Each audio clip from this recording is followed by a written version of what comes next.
Broadcasting live from Southern Illinois, this is the Shifty Sunday Halloween special. So sit back, relax, and grab yourselves a Snickers because our Halloween special starts right now.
Hey everybody, welcome to Shifty Sunday Halloween Special. I'm your host with the most, and I'll be goddamn if I'm gonna have pumpkin spice on my toast. Hebro77 here, along with Amazon Lion, and welcome to the Shifty Sunday Halloween Special.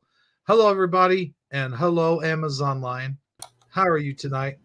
Well, hello, Hebro77. I'm doing well. I'm excited to do the Halloween special. And how about yourself? Oh, I'm feeling pretty good. Like I said, I got a shower. I got all my tea made. I'm sitting here smoking a cigarette. I am ready for a broadcast, a very scary broadcast at that. We have 5 stories we have to cover, including What Do You Mean memes and special Halloween What Do You Mean memes at that. And of course, your creepy critters. Ooh.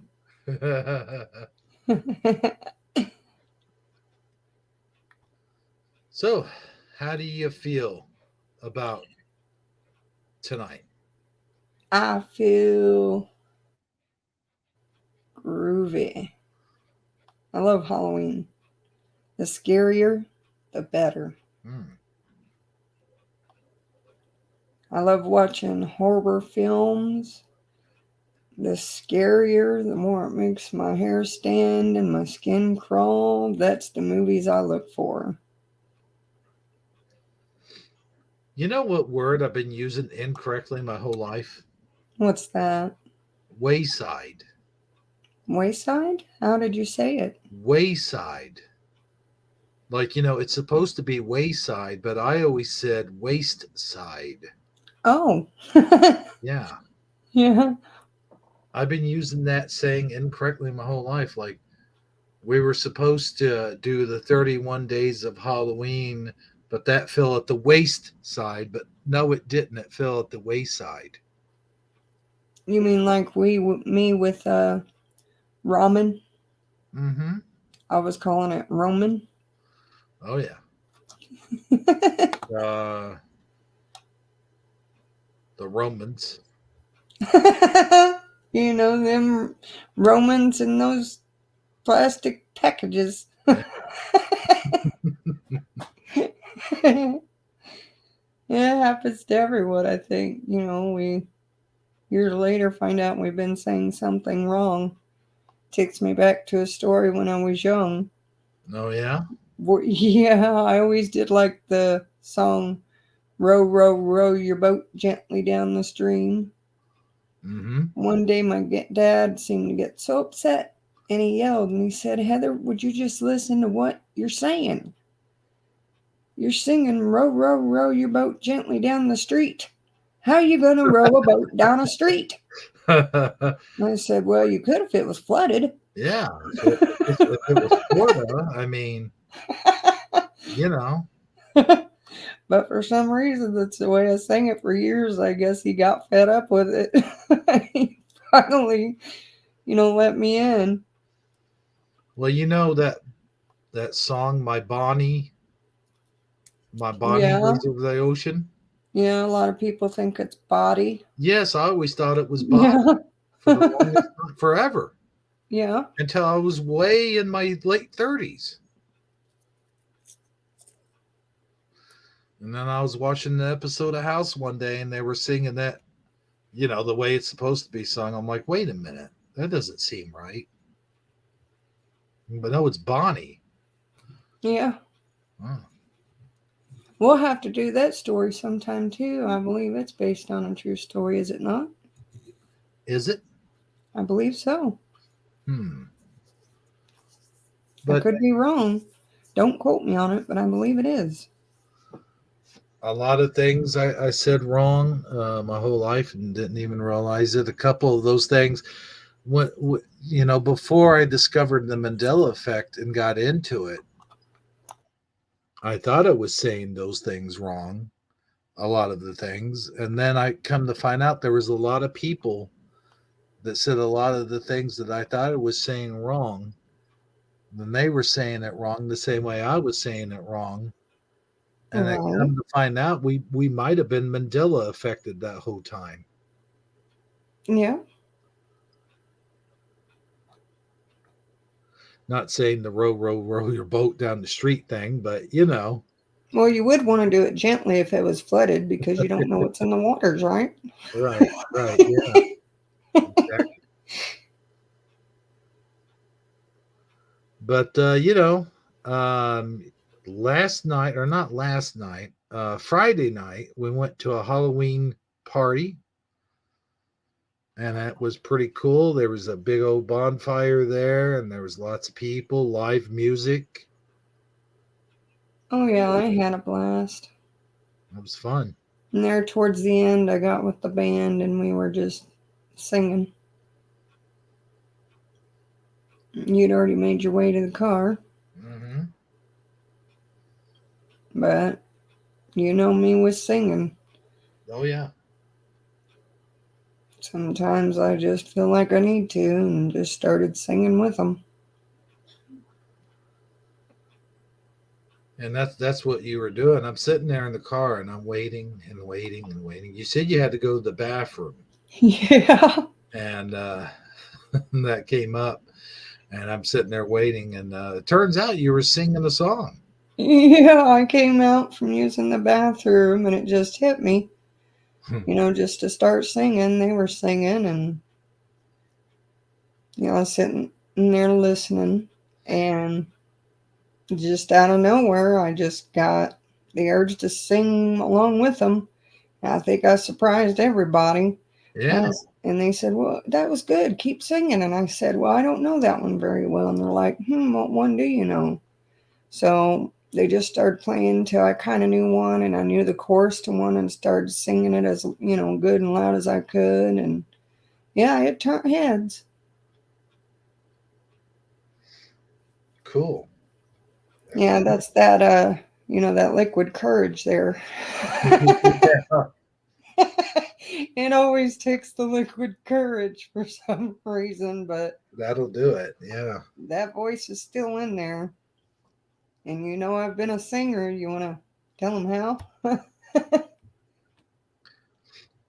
Well, I know that you always used to sing to me when we were younger, when we were in high school, and then I know you were in chorus, and I know you had won a lot of awards for actually singing. And if you want to, you could tell them the story about Star Search.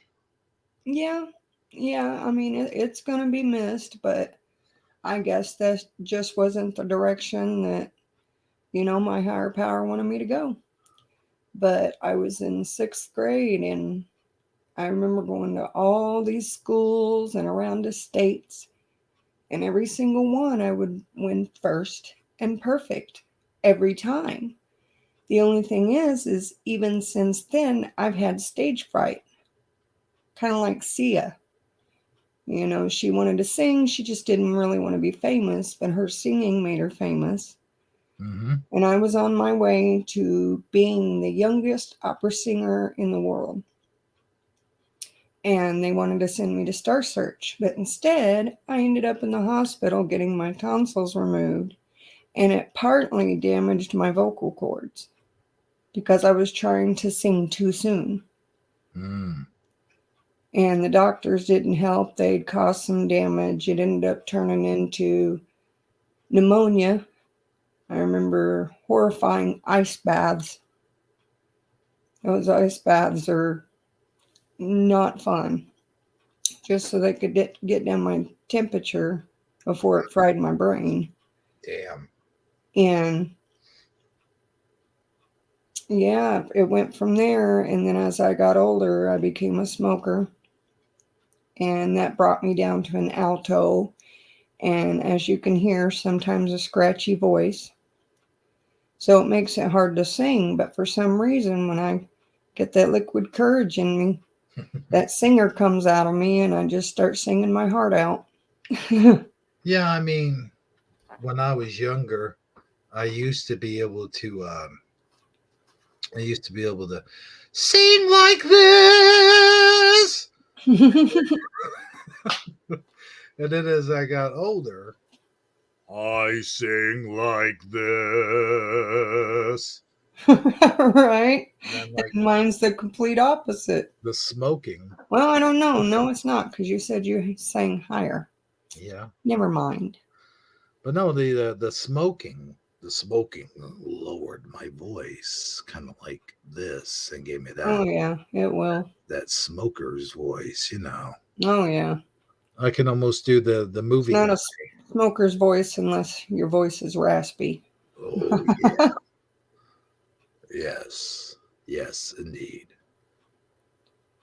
I can almost do like intros for like movies and TV shows and stuff like that. Though that's a good thing. Well, it can sound better on a guy, but it doesn't sound very good on a woman. Yeah, well, See, you know, there's a difference. on the girl, on a girl, you got that lunch lady Dolores thing going on. you know, you like some more sloppy joes, hon? You know. Yeah, that's great. Now I'm going to have to practice that voice. Thank you. Yes, there you go. Well, More sloppy joes. more sloppy joes. I know how you kids like your sloppy joes. Oh Lord. Let's see who we got here. Who do we got here tonight? We got Go Kart Bob, Yeah, go kart Bob. Eddie Von Kuhn, the real one with a wrench. We got he broke from attorney ever said video game come to life. A video game. Oh, a video game come to life. I mean, a lot of the video games nowadays are almost lifelike, but I've never actually seen one come to life like Jumanji or anything like that. But not sure. Um, and now they're going to start talking about NASCAR. And today is Sunday, and tomorrow is Monday, which means it is officially Halloween. I will be taking Where my. all the goblins and spooks and things I, come out that shouldn't. I will be taking my 12-year-old daughter tomorrow night out trick or treating, possibly for the last time since she is 12. And a lot of kids sort of outgrow that when they turn 13. And so, who knows? Yeah, some of them Some do. My 20-year-old, I took her trick or treating with us clear up till she was 17. Oh wow! Yeah, because I'd rather my teenager be out trick or treating with me than be out doing something stupid. With Well, what a lot of these teens do these days, heck, let the teen have a candy bar. Shoot, who's she hurting?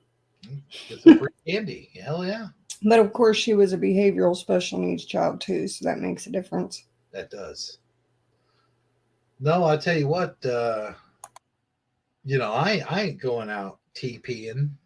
Hell, toilet paper's too damn expensive. In fact, you would be blessed if someone came by and TP'd your yard. You'd be like, oh, look at all the free toilet paper. Yeah, I'd be tempted to go around to the trees. Yeah, I mean, hey, gather that stuff up, man. Gather it up and store it away somewhere. Why not? Right? Just make sure you look and that it wasn't on any poison ivy or Right? anything. Yeah. Just don't be egging my car. Just saying. We did run across some smashed pumpkins the other night. We Here's a little funny story for you guys. Here's why you should kind of keep up with your friends, if you have friends, is that I swore that my friend lived in the same place he had lived for a long time, and in fact, you knew better than I did. You should have. I don't know. You probably didn't know that I didn't know that I didn't know what you knew. No, I mean, it seemed like to So, me he had moved. And mhm. so, me, myself, I would have, checked for the address, made sure where the location was. But here's what happened. Before we get into that, here's what happened. So, thinking he still lived at the same address, I thought, well, that's fairly close. We could just walk there and walk back. We don't have to worry about drinking and driving or, any of that nonsense. And as it turned out, we started walking around. We went to that neighborhood and to the very house where he used to live and stuff like that. I'm like, well, this can't be right. And you're like, are you sure this is the area? I'm like, yeah, it says right. And then when I looked it up, I'm like, oh, no, we're in the wrong area. And we started walking, and The I was opposite thinking, direction to get to that address. mm-hmm. But I was Mm. thinking we were a little closer than what we were because on the thing it said 3 minutes. Well, let me tell you something, guys. 3 minutes when you look up someone's direction on Google Maps means 3 minutes driving, not 3 minutes walking, because it would have taken up to 20, maybe 30 minutes Yeah. walking. And not to mention at the end of the party, we would have had to walk back. Yeah, I think it would have So, probably even been longer than that because I know we at least walked between 2 to 3 miles because you don't just count how we walked, you got to count the walk back because by the time you realize that the 3 minutes meant driving distance, you were kind of like, yeah, we're going back. You we were like, do you got the keys to the car? I was like, yep. yeah, You're like, really? I'm like, yeah, yeah, I keep them on me all the time. let's go. I'm like, yeah, we're not walking this there and then all the way back. That's a little bit much. Especially, at our age. And we were already going to be standing for hours at a party.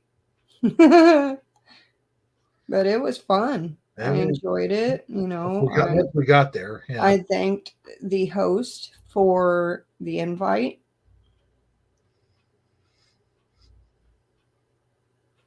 Yeah, good old Chip. I've known him since the seventh grade, I think. No, eighth grade it was when I first met Chip. And you knew him before that. Yeah, I've known Chip since I was about an 8-year-old little girl. Wow. Long time.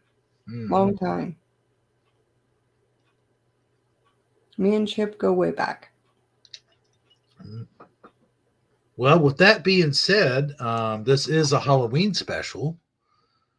And we are almost 20 minutes in. So, what do you say we go ahead and get things started? Sounds great to me. You know how the song goes. It's time to get things started. It's time to dress up right. It's time to light the stage on the Muppet Show tonight. Is that how it goes? I don't remember how it goes. But anyway, But every time somebody sings something from the Muppets, that mana do do do do do always pops in my head. I even taught it to my kids, and I'd go mana, and you'd hear them and go in another room. Do do do do do. Well, that's how it goes. Thank you, Eddie Von Kuhn. It's time to put on makeup. It's time to dress up right. It's time to get things started on the Muppet Show tonight. Is that how it goes? Yeah, that sounds more So, familiar. well, Eddie Von Kuhn said the clown face, so that made me think of makeup. Yeah. So, yeah. But anyway, let's see if there's some Halloween music here to do our memes, because we got some Halloween memes. Some, well, you know. What do you mean we have memes? What do you mean? What do I mean? We have memes. What do you mean? What do I mean? What do you mean we have Halloween memes? Woo! I mean, we have memes. Well, roll that beautiful meme footage. All right, here comes the memes. And let me ask you this before I get started. Are we echoing tonight? No, actually we're not. I took all interference out of the bedroom. Made sure there was no other electronics. Put them far away. And the spot where you put the microphone, where things seems to be doing good. I haven't heard one echo. Well, good. Let's keep our fingers crossed and hope. Oh, yes, definitely. And toes, too.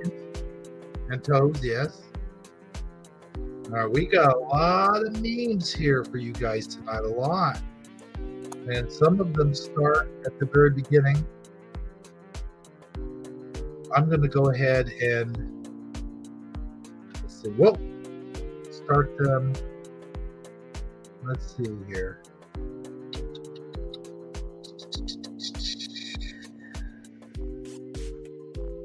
I'm going to go ahead and start them.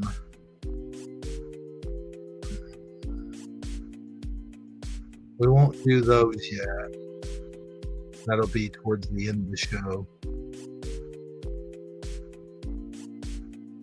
Let's see. Oh, I do like some of these costume memes. I don't think we showed any of those last week. Okay, let's start it with the costumes. Sounds good to me. Well, we'll start it there.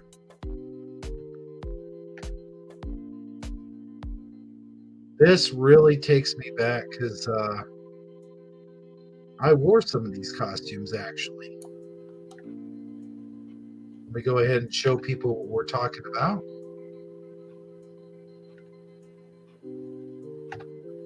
There we go. Kind of some dreamy theme music here going on. Okay, there's our first theme of the night. Oh my God, I always hated these masks. I mean, like there was no eyes. Right, you could hardly see like the actual person's eyes deep inside the eye holes. Right. You want to read it? I sure will. Old school costumes had it looking like a classroom full of serial killers ready to go on a purge. Oh my God. And I can remember we were allowed to wear our costumes in the class. Yeah. We were. Yeah. And we wore them proudly too. Let me tell you. Yeah, but they had no ventilation. No, none. So like for me, the air that I breathed into the mask, it would kind of, fog it up. Mm-hmm. And then I'd feel my, breath that, the moisture had made in the mask on my face. Eddie Von King says homemade Halloween costumes from the 20s and 30s were creepier. Yeah, I don't know. We'll have to look it up and look at them. One thing I do remember is you go up to the door like this. Trick or treat. That was That's exactly how it sounded too. And they, what are you tonight? What kind of character are you? And then you try to talk and they can't understand what you said anyway. Yeah. What's that? Well, I'm trying to tell you what I am. Can you hear me? Oh, boy. Yeah, for sure. And I always liked the little bitty mouthpiece it came with because I'd always be sticking my tongue through it. And the only thing that would fit in was like the very tip of your tongue. You remember that? Mm-hmm. And now we went from those to this. Yeah. I'll let you read this one. Yeah, this would have been my kid, my 20-year-old. When your kiddo wants to be both a hot dog and a Michael Myers, Oscar Myers is born. Oh my goodness. Yeah, my 20-year-old, she was the scary horror type kid. Had everything you could think of in her room, and it was so scary that my younger one wouldn't even go in her room. So she kind of told me, well, that was kind of one of the reasons she did it. Plus, she likes that stuff anyway. Mm-hmm.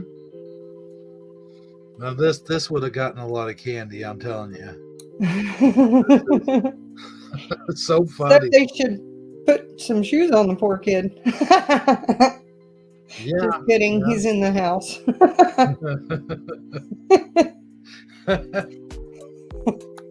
They got Star Wars going on there too, seems like. The TIE fighter in the back. Yeah, I see it in the back there. That's pretty cool. Here's a visual. I thought you'd get a kick out of this one. That's great. Do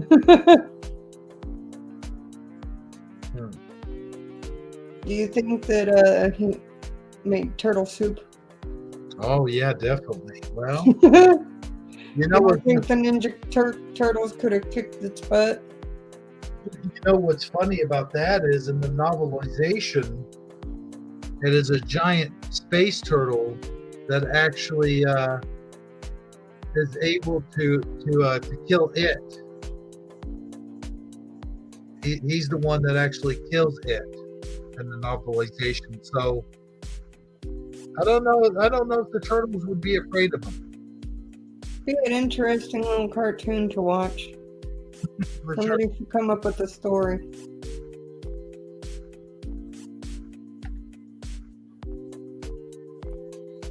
Yeah, I thought this was silly. If you are ever feeling stupid, just remember that Walmart sells skeletons of invertebrate animals.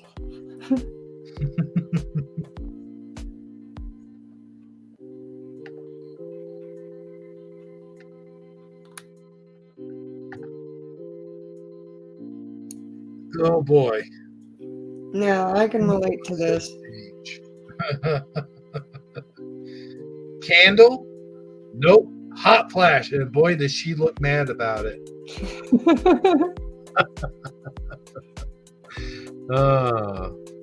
They're just suffocating, that's all. Mm-hmm. Feels like you're suffocating them, but hotness, like, it's summer outside, and then all of a sudden you get really cold. Want to cover up with 2 blankets. It's weird, and then all of a sudden, ta-da, you're back to normal, and you're like, alrighty then. Now, I thought this looks really neat. This looks Yeah, like it was that's one of the crocheted. characters I know that you like. Yeah. And, there's a woman out there that actually knits all her kids' costumes. Mm-hmm. They got a video out there where, she shows different costumes that she's made for her kids throughout the years. So I thought that was really neat that she in August, she'll ask them what they want to be. Mm-hmm. That way she's got time to make the costume. I see. It's cheap. It's creative. And Very, very creative. Wonderful. I got one question though. I wonder what they're using for the eyes there. Actually, I think that that's knitting too. Really? Just like a pink and a red. Because if you can see, there's not much on there. Do you know that they even have glow-in-the-dark yarn? No, I did not know that. Yes. That's interesting. Very interesting. I'd like to make something out of the glow-in-the-dark yarn. The only thing is, this looks like it would be kind of hot. Yeah, but at least if it's on a cold night, you don't have to put nothing else on them. It would keep them warm, definitely. Yeah.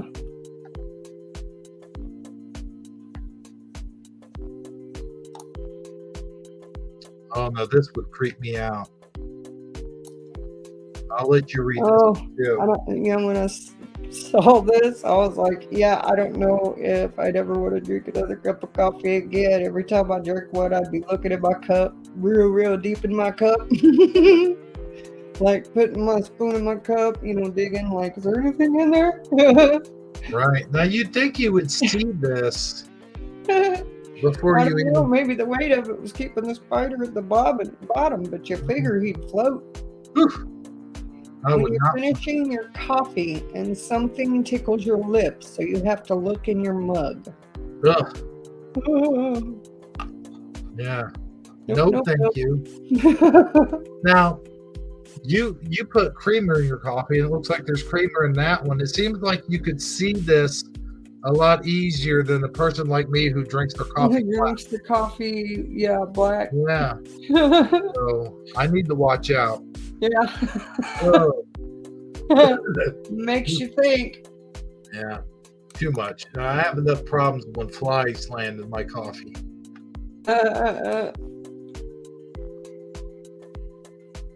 I'd be drinking everything out of a bottle from there on out, I think.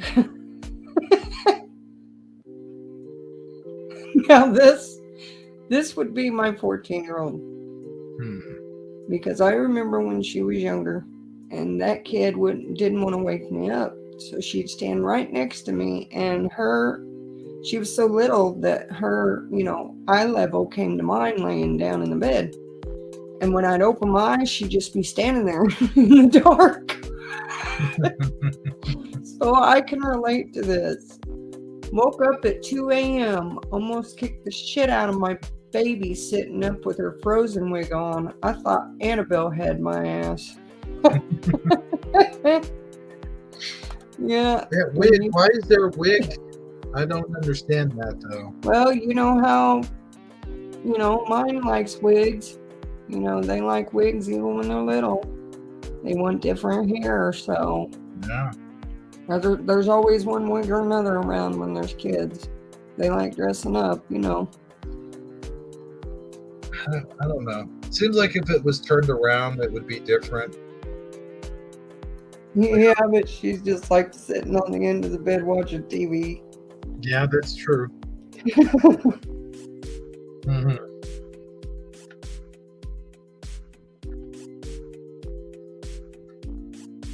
This model has a seat belt so you won't fly off the handle. Get it? Fly off the handle. Eddie's new and used brooms. Yeah. The night Eddie became a toad. Oh, is that what it says there at the Yeah, bottom? they're at the bottom. Yeah, I can't. It cuts it off there at the bottom. Yeah, she didn't like that apparently. No. She was hopping mad. I would say he got hopping mad after Yeah, that. he got hopping mad. Yeah. That's for sure. You're right. I like this one. I saw this earlier. I couldn't help it. I was sitting there debating, like, did I send this one or not? Yeah, I gotta send it. Make Who does Halloween that with candy the great candy again.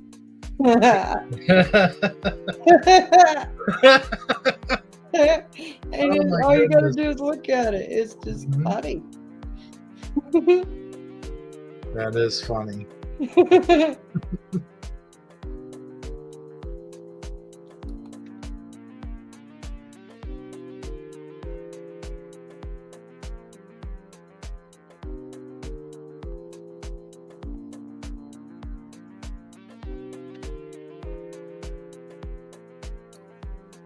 I liked this one.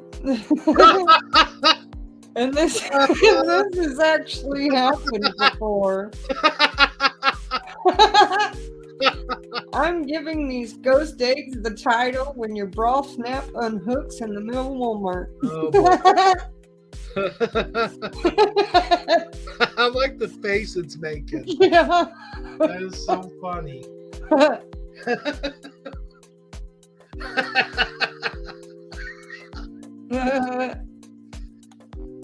Oh man. But it kind of looks like a ghost chicken. A ghost chicken? You know, because of the way the chest in the front is, the way it pokes out like a chicken, and then in the back you see the tail. I'm not Or seeing. maybe that's an arm, I don't know.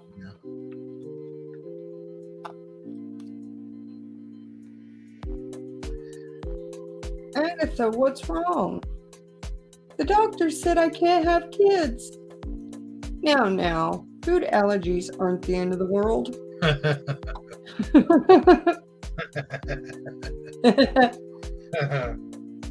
That's funny.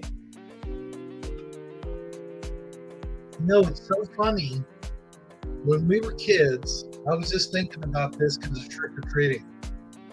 But when we were kids, we didn't have food allergies. Like, you never even hardly heard of any food allergies, and we could eat everything that was in our trick or treat basket. Well, I mean, I knew of a few where it was like peanut butter allergies, and one girl had like a shampoo allergy where it'd make her eyes real red. You know, but of course she had to wash her hair, you know, you got to keep yourself clean. And even the most sensitive, you know, allergenic type of shampoo that she'd buy, it would still, you know, irritate her eyes. I mean, there was some, but it wasn't like it is No, now. yeah, like the food allergies, like you never heard as many as you do now. And even back when people had peanut allergies, they really didn't, you know, keep the peanut products away. It did seem like I knew people that had peanut allergies, but they weren't life-threatening, didn't seem like. Right. They would make them itch and they'd make them swell up a little bit. And just like, you know, the way I do with cats, when I get cat dander near me, I start sneezing and sniffling and all that, but it's not deadly. Right. And it seemed like a lot of allergies we had back then weren't. Like, you could get stung by a bee and you might swell up, but that was it. I don't know. Maybe it's just me, but it seems like there's a lot more food allergies out there today than there was 20, 30 years ago. Oh, yeah, there's a lot more diagnoses than there used to be, but we won't go into that right now. Okay, now I saw this earlier and it reminds me of you. That is me. I know. I'll be doing that till the day I die. And, you know, even my skeletal, you'll have to bury me with a Keurig. Yeah. I can have my coffee be on the grave. your little coffee. Yeah. You have, yeah. I'm drinking coffee right now. And let's see, was there one that I passed up or? No, I think that's a story. And that's to be saved for later. Okay, now what I want to do now is we want to get into these Sour Patch Kid cards. Now, No, not Sour Patch. Not Garbage Pail Kids. Garbage Pail. Sorry. Why did I say Sour Patch? I don't know, maybe because my kid likes Sour Patch stuff. Was there a Sour Patch Kid? Was that a thing? I don't think so. Oh, I mean, I know it's a candy. yeah. I don't. Anyway, so everybody that's our age and around our age remembers Garbage Pail Kids, right? Right. I And even used to collect the cards, and I had the whole entire collection. Sometimes you had many of the same card because what a lot of people didn't know is in the back there's puzzle pieces. You put it together to make one big puzzle. I seem to remember my cousin had Garbage Pail Kid stickers all over her bed. Yeah, that's what happened with mine. I had kids, and they got into them, and they stuck them everywhere around the house. So, now, the Garbage Pail Kids, for people that don't know, is they're a rep on Cabbage Patch Kids. And what they basically are is a gross version of Cabbage Patch Kids. Like, they have the big faces and everything, but they're really gross looking. right. And with the Garbage Pail Kids, the characters that they're doing is based on movies. So yes. We'll see if anybody can guess the movies if they'd like to. Well, I'm sure these are pretty well. I mean, it says there, but we'll give them a shot at it, the audience. Right. Looks like we got a few more in here. So these are Garbage Pail Kids, but they're horror movies. And I think the first one's pretty easy. And so we'll see. We'll give the audience a minute or two to guess the movie. Bone Breaking Action is in here, and Michael Fontaine. Michael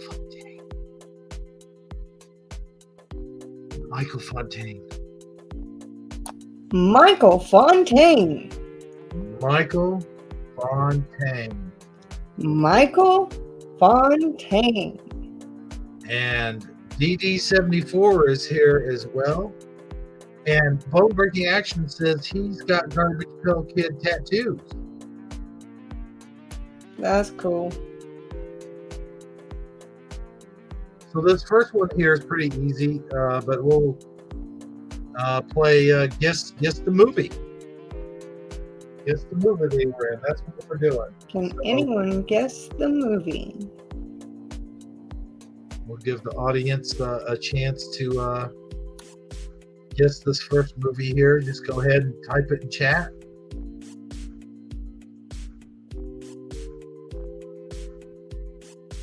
Oh yeah. I wish it was Halloween music I could play. Ooh. BBA says he's got them horror GPK cards too. I would love to have that collection. What's that? He says he's got the horror Garbage Pail Kid cards too. Oh, BBA? Yeah. Yeah, and BBA just gave us our first answer. There it is. Hellraiser. I like how he's just hammering in all the nails. Yeah. You see the box down at the bottom and it's got all crooked nails in it. So now he got that one. So let me go ahead and put up this next one. Get to the next one. I'm not really too sure of this one myself.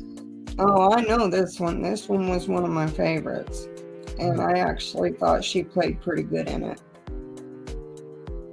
Crafty Chrissy.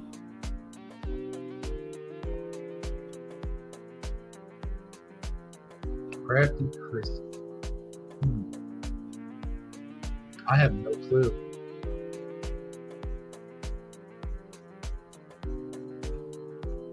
What this is from.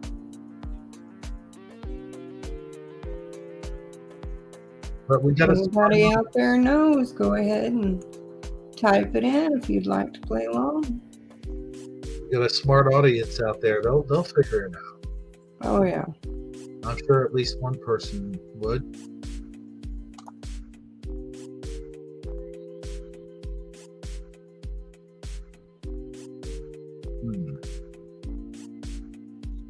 The Craft. Okay. Ding ding ding ding ding.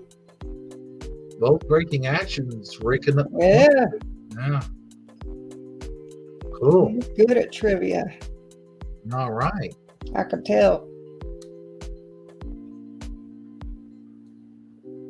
Let's pop the next one up.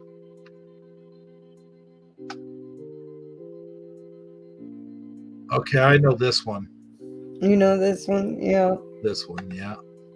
This one's pretty easy too. The worm in her eye. Why is he sick? That's my question.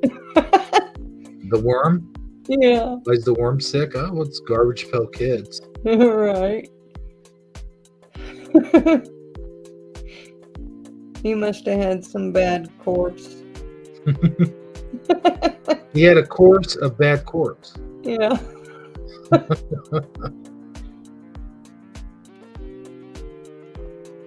This would be a nice Halloween game to play.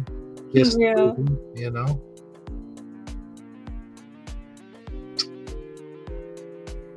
Guess that movie.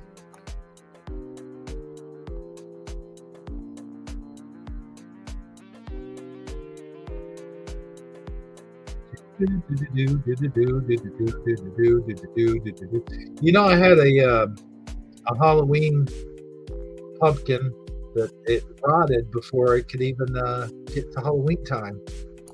Oh. Bone breaking action. Did Bone you breaking have to bury action the pumpkin? again. Huh? Did you have to bury the pumpkin? I did. I had to pitch it. Oh. But bone breaking action got the next one. Absolutely. Ding ding ding ding ding ding. Ding ding. Yeah, we need a bell like they do on The Price is Right or something. And I know this one too. I know this one. I thought it was something else at first, but now I've got it. Yeah. This is Aging. always one of my favorites. Yep. And then they came out with this series.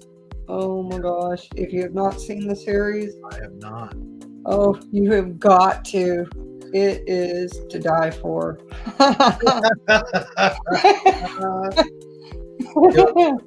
Good one. Thanks.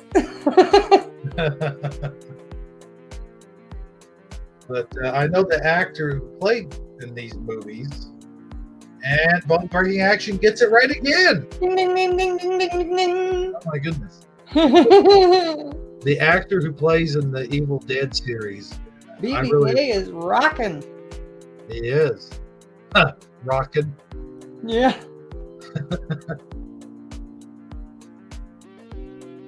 Just another meme. Let's see what we got here. Looks like we got two more. This one's pretty easy. Now this one should be pretty easy for a lot of you. Oh yeah, I everybody would should get hope. this one. I would hope, yes. It's like he's Dream caught up in a dream catcher too. That's appropriate.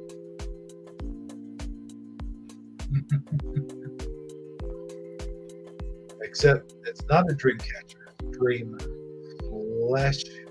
Right. I almost said Fletcher. That's Fletcher, right? Fletcher. It is Fletcher. Yeah. I think it should be flesher.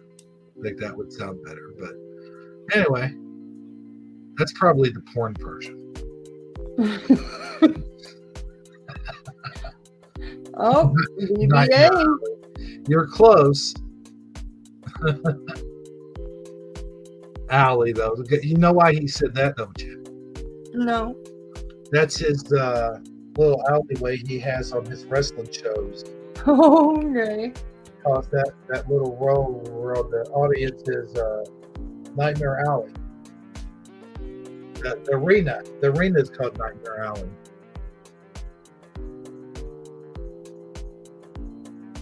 But he knows what it is. We'll just give him that one.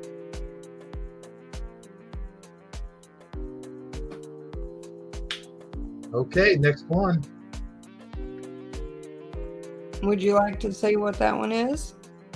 Oh, well, sure. Nightmare on Elm Street. Anyone remember Freddy Krueger? Good old Freddy Krueger. Say that past 5 times. Freddy Krueger, Freddy Krueger, Freddy Krueger, Freddy Krueger, Freddy Krueger, Freddy Krueger. Well, you did that good. Why, thank you. I hope we did it well, I think. Yes. Very well. But there's a Mandela effect with this sweater, though. Yeah, the color of it. Mm-hmm. A lot of people, including myself, remember it being red and black. Yeah. Not red and green. Red and green to me makes it look more of a Christmassy sweater than a Halloween. Yeah, it does look Christmassy, so he's not as scary. Yeah. Just saying. Knocks down the intimidation factor a little bit. Okay, we got one more here. And this is the one I thought that the other one was, but it wasn't. And this is the one that this is. And it's pretty easy too. Yeah. I think you get it. Letter Ace. Letter Ace. Sounds like a really old. Very close to the real thing. Sounds like a really old airplane pilot. Letter Ace. Space lettering, you know. Yeah, it sounds like some kind of winning on a card game.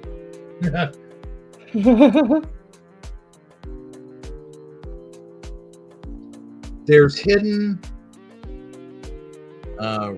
reptilians on the first movie poster. You mean the Nightmare on Elm Street movie poster? Really? I'll have to check that out.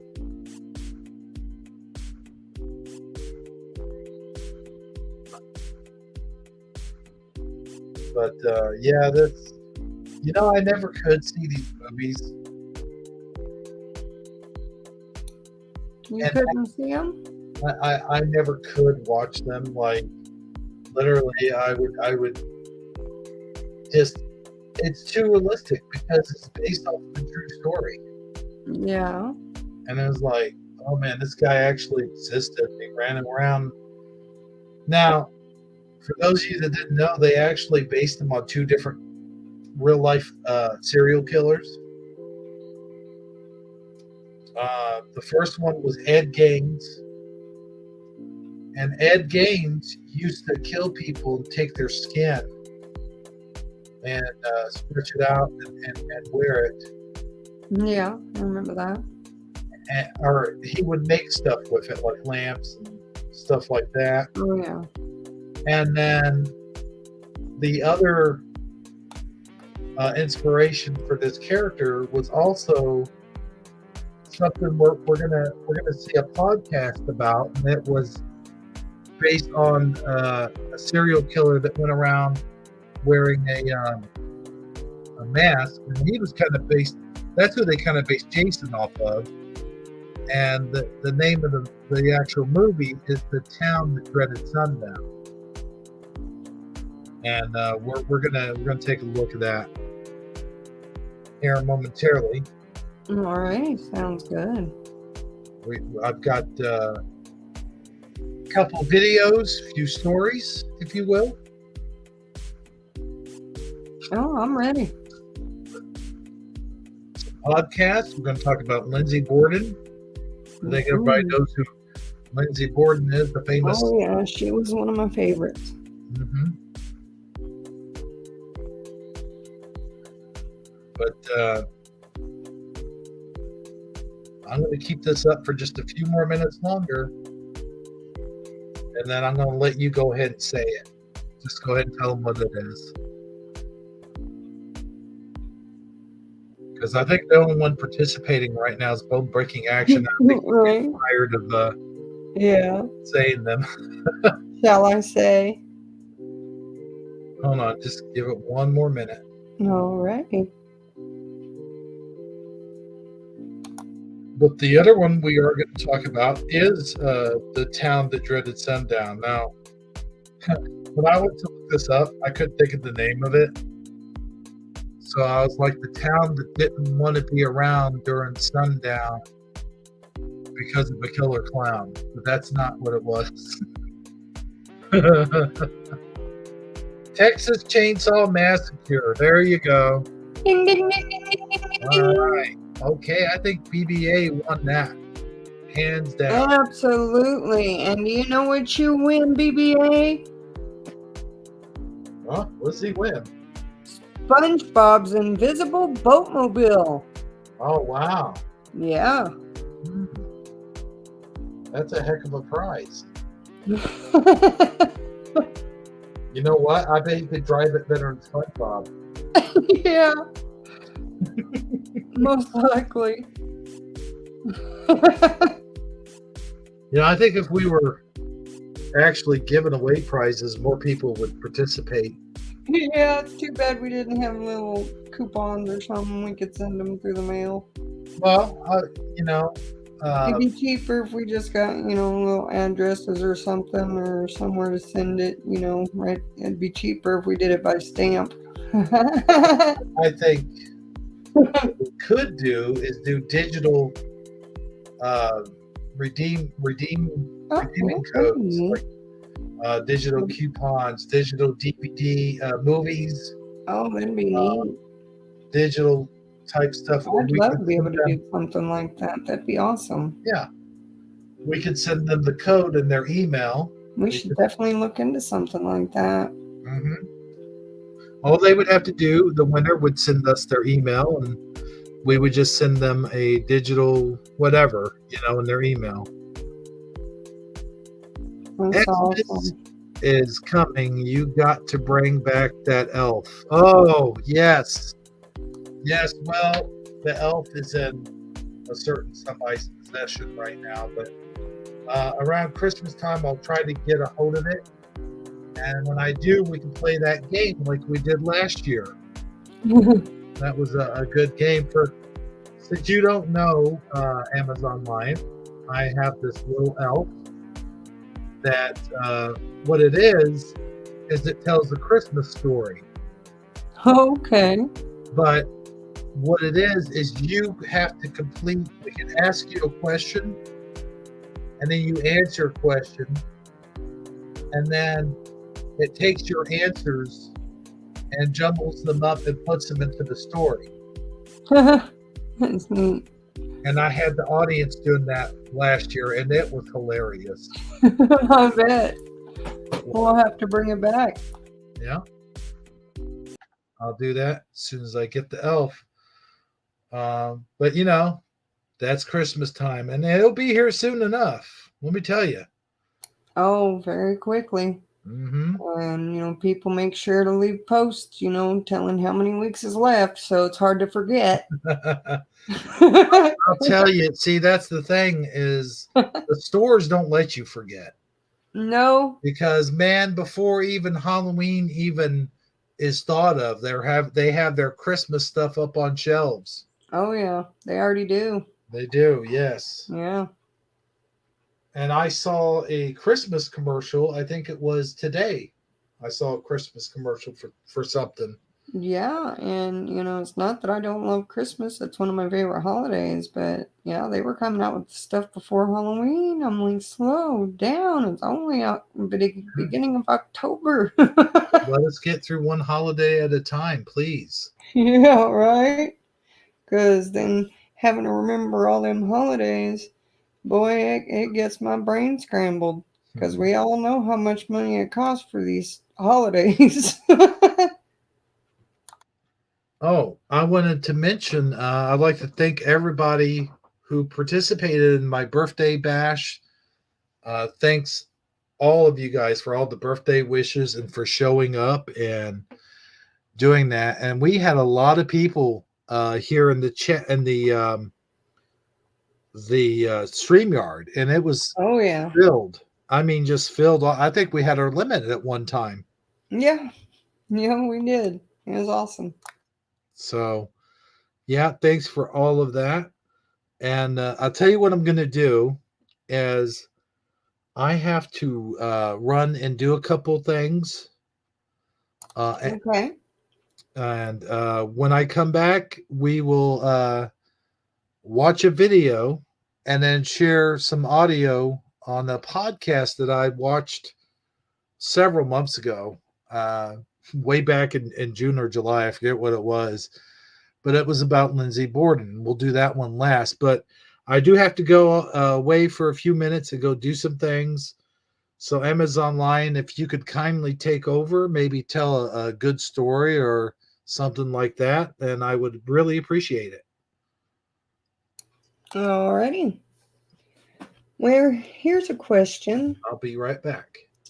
Has anybody ever experienced any colors of orbs of light?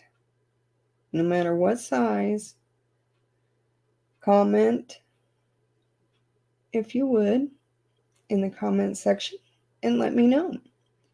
The reason why I wonder is because this is something that I myself experienced as a teen. And I remember being about 14, I guess sleeping downstairs in the living room. And I seen what seemed to be, I can't recall much anymore, but maybe a blue or possibly a green adult size, you know, glow orb type thing come down the stairs. So that's my story of that one. So just comment in the comment section if you've ever been through anything scary like that. Go ahead and type in some scary stories that you might have been through.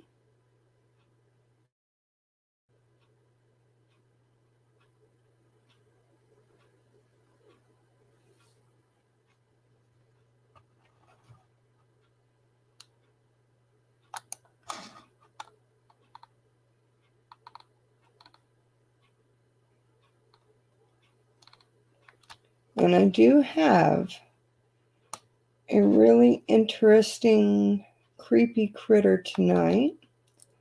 We all know that'll be at the end of the show. And it's something I'm not fond of.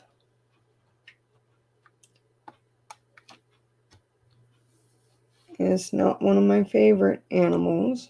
Now, if it's teeny tiny, it doesn't bother me.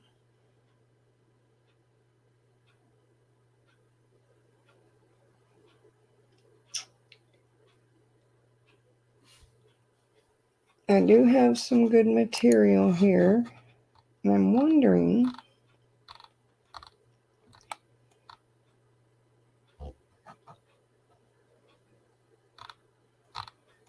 Okay, I'm back.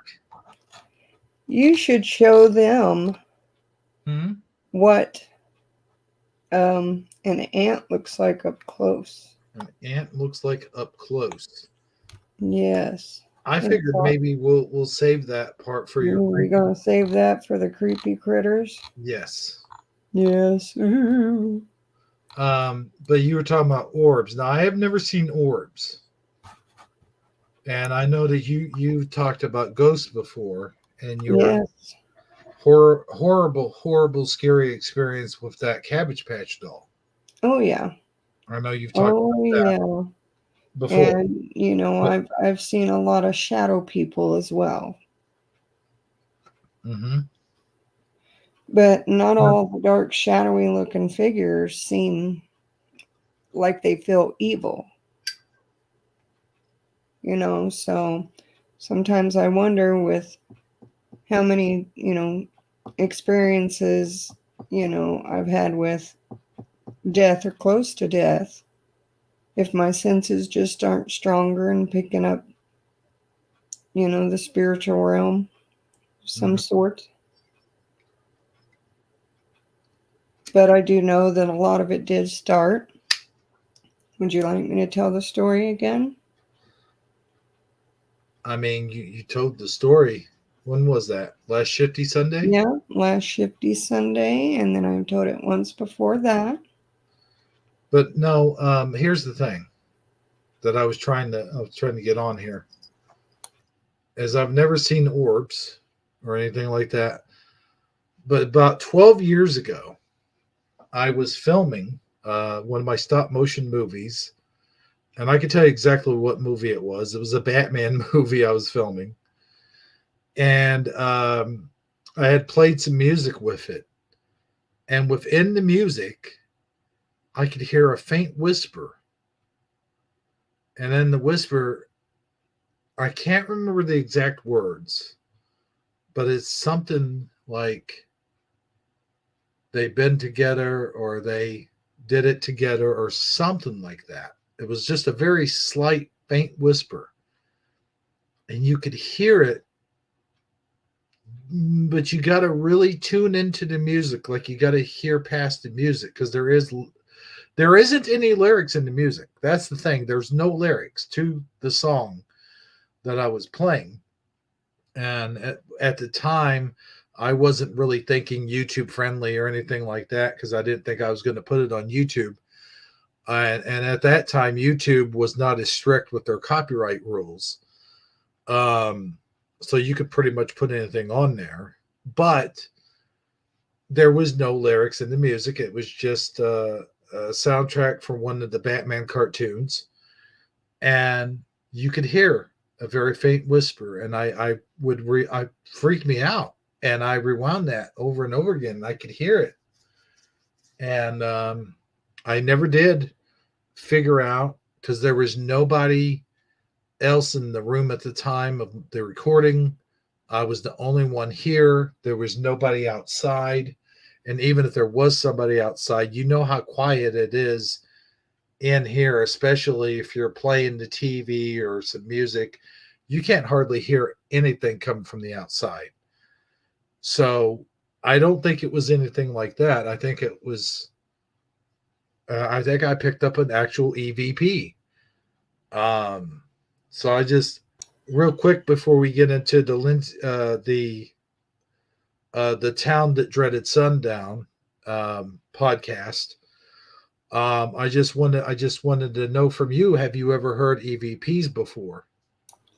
I have not heard EVPs before, but sometimes I do hear faint whispers. Sometimes I feel like I hear somebody calling my name Mhm. No, I've done that before. and there's nobody around. hmm Sometimes I feel like maybe somebody has touched my shoulder or the top of my head, maybe swiped through my hair, things like that I've experienced. And I've actually experienced a real life event that was very scary for me. And it sounded like one of my friends to the point where I had to check on them and they were just fine. Hmm. But one night in my 20s, the phone rang and it was a landline. And all I heard, and it was only a 1 or 2 minute, phone call. I heard a woman and the way she was talking and she was saying, help me, please, please help me. Get me help, please help me. And it sounded like I heard her die right on the phone. And I tried to, I guess it would be called star 69, it to get a number. I couldn't get a number back in return, so I had no idea where the call had come from. To me, that's really scary.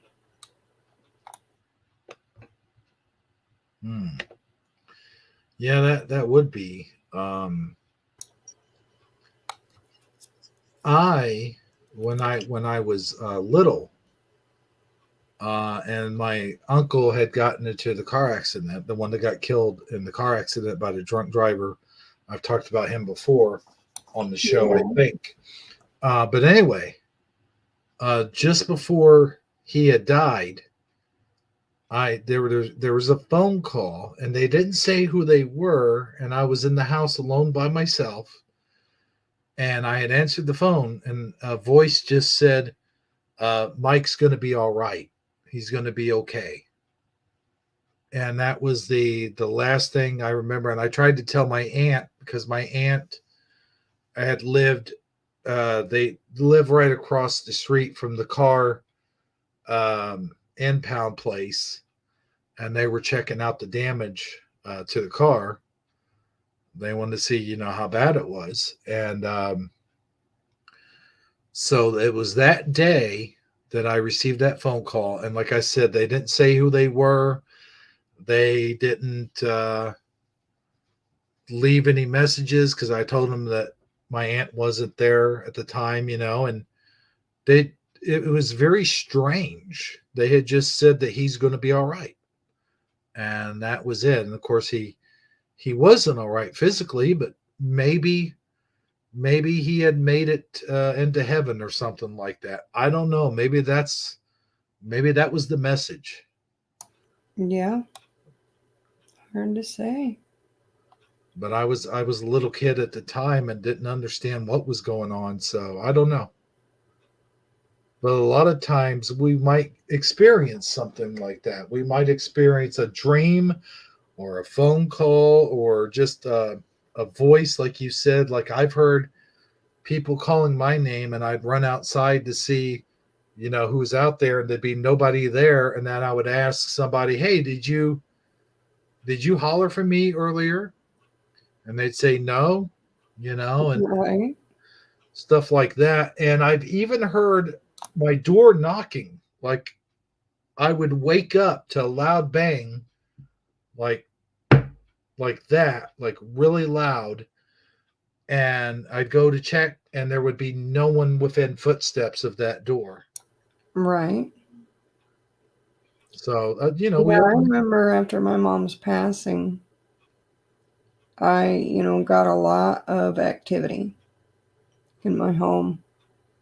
And even my 20-year-old, who was at that time about 3.5, 4 years old, would come, she would be playing in her room, and she'd come running to me, and she'd say, "Mom, my toys are going off again. Mama Kathy won't leave my toys alone." And sometimes it would be toys that had no batteries in it. And then I would wake up some mornings, and the coffee pot would be on and the cupboards open, and we know how much she loved her coffee. And I'd say, "Mom, quit trying to make coffee. I know it's got to be you." Because a lot of the time the cabinet that Mhm. was open was the one with coffee cups in it.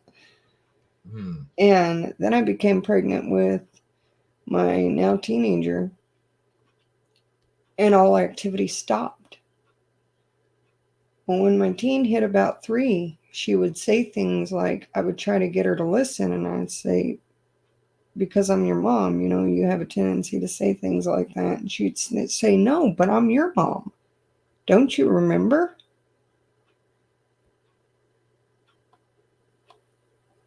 So that's my story on that one. Real life events. Mhm. Yeah, I have a sort of a story.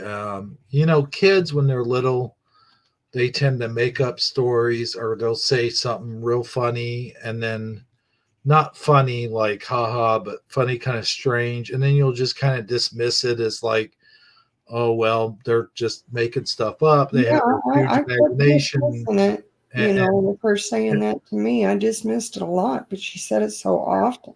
and whatnot. But I can remember when my kid was real little, about 2 or 3 years old, and she would draw these pictures, and there would be a woman in a really long dress and a baby carriage, and the woman would have blood coming from her face, and the baby carriage didn't have a baby in it or anything. It was just an empty baby carriage. And we would ask her, who are these people, stuff like that, just normal. What's this a drawing of? And she'd say, and she even had a name like Maria or something of that Wow. nature, and would say it was the lady that was hit by a car, and her kid was killed too. And we kind of wrote that off as like maybe she saw that on TV or something, or overheard us talking about stuff or something like that. You kind of at first, and then, but as she kept doing the drawing, she kept mentioning the same story until she turned a certain age, or until one day she just stopped talking about it, and then she would change her story to, oh, the bloody lip, that's from her pilling her dry lip skin, or something like that. Hmm. So she changed the entire story to, and then the little girl became this made up name like Coco Bee or something like that. And so, you Well, I know, think that with my teen, when she was telling me that, and I finally got to the point where I just kind of got comfortable with it and just sat down and explained to her, I said, look, I understand you keep saying that you're my mother. Maybe you were in a past life, but in this life, you're my daughter and I'm your mother, and you need to listen to me. And it seemed like after I sat down and had that talk with her, she was comfortable with that, and I no longer heard her say things like, I'm your mom, don't you remember? hmm, it is interesting. And there's a lot of stories, very similar to that. There was this, I used to like to watch like unsolved mysteries and stuff like that. And there would be stories of little kids who would talk to their parents about stuff that they should have no knowledge about, like an airplane pilot in World War II. And they would talk about the plane and what kind of plane it was, and what regiment they were in, and just all kinds of details that little kids should have no clue as to what that is. And they would even give names and specific dates even.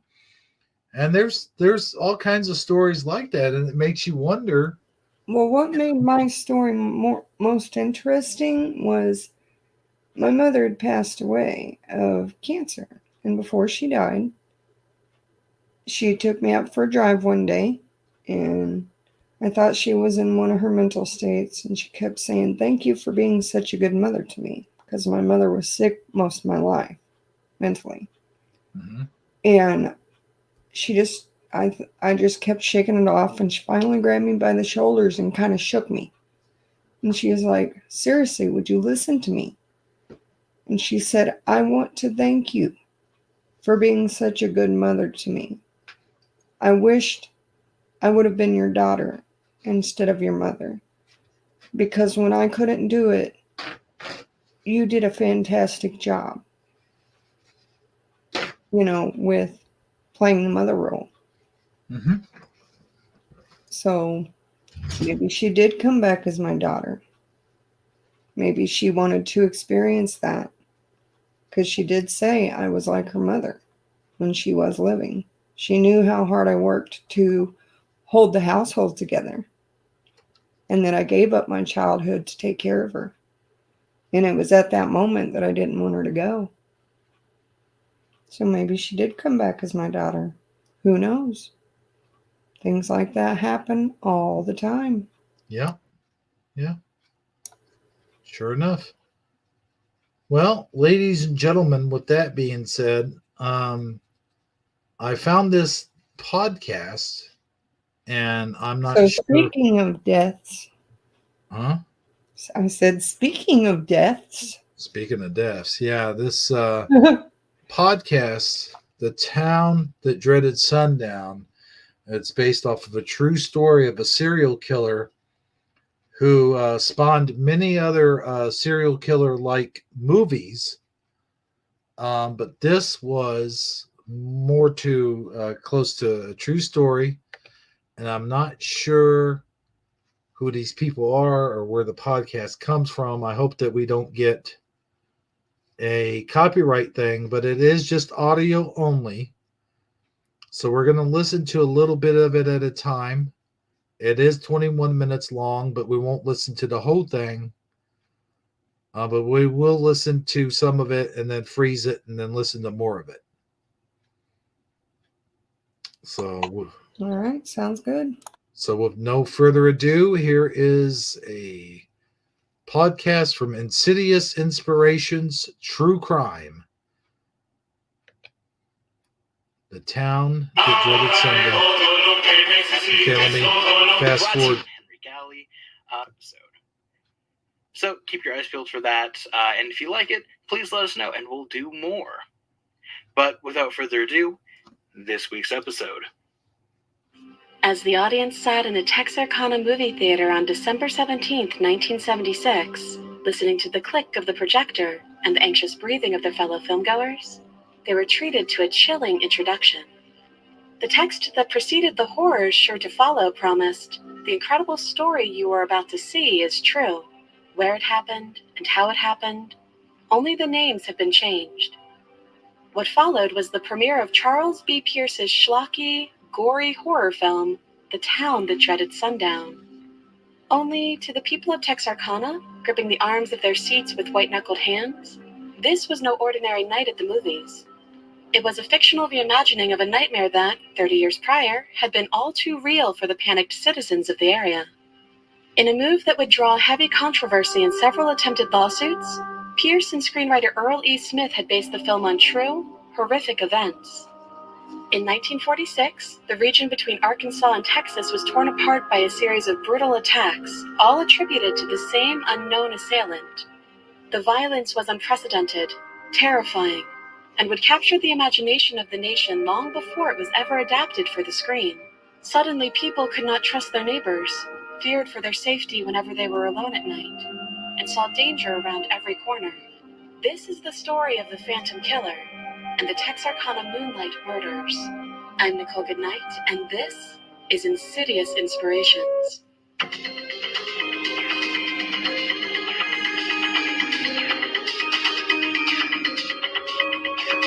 Okay, gonna pause it. Crap. Sorry. As the That was catchy. scene and Whoop. So I guess you can't pause it. through the window of the car.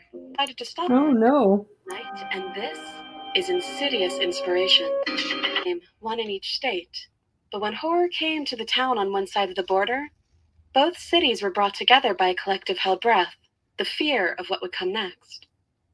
The nightmare began on February 22nd, 1946. It started with the key ingredients found in dozens of campfire stories and urban legends.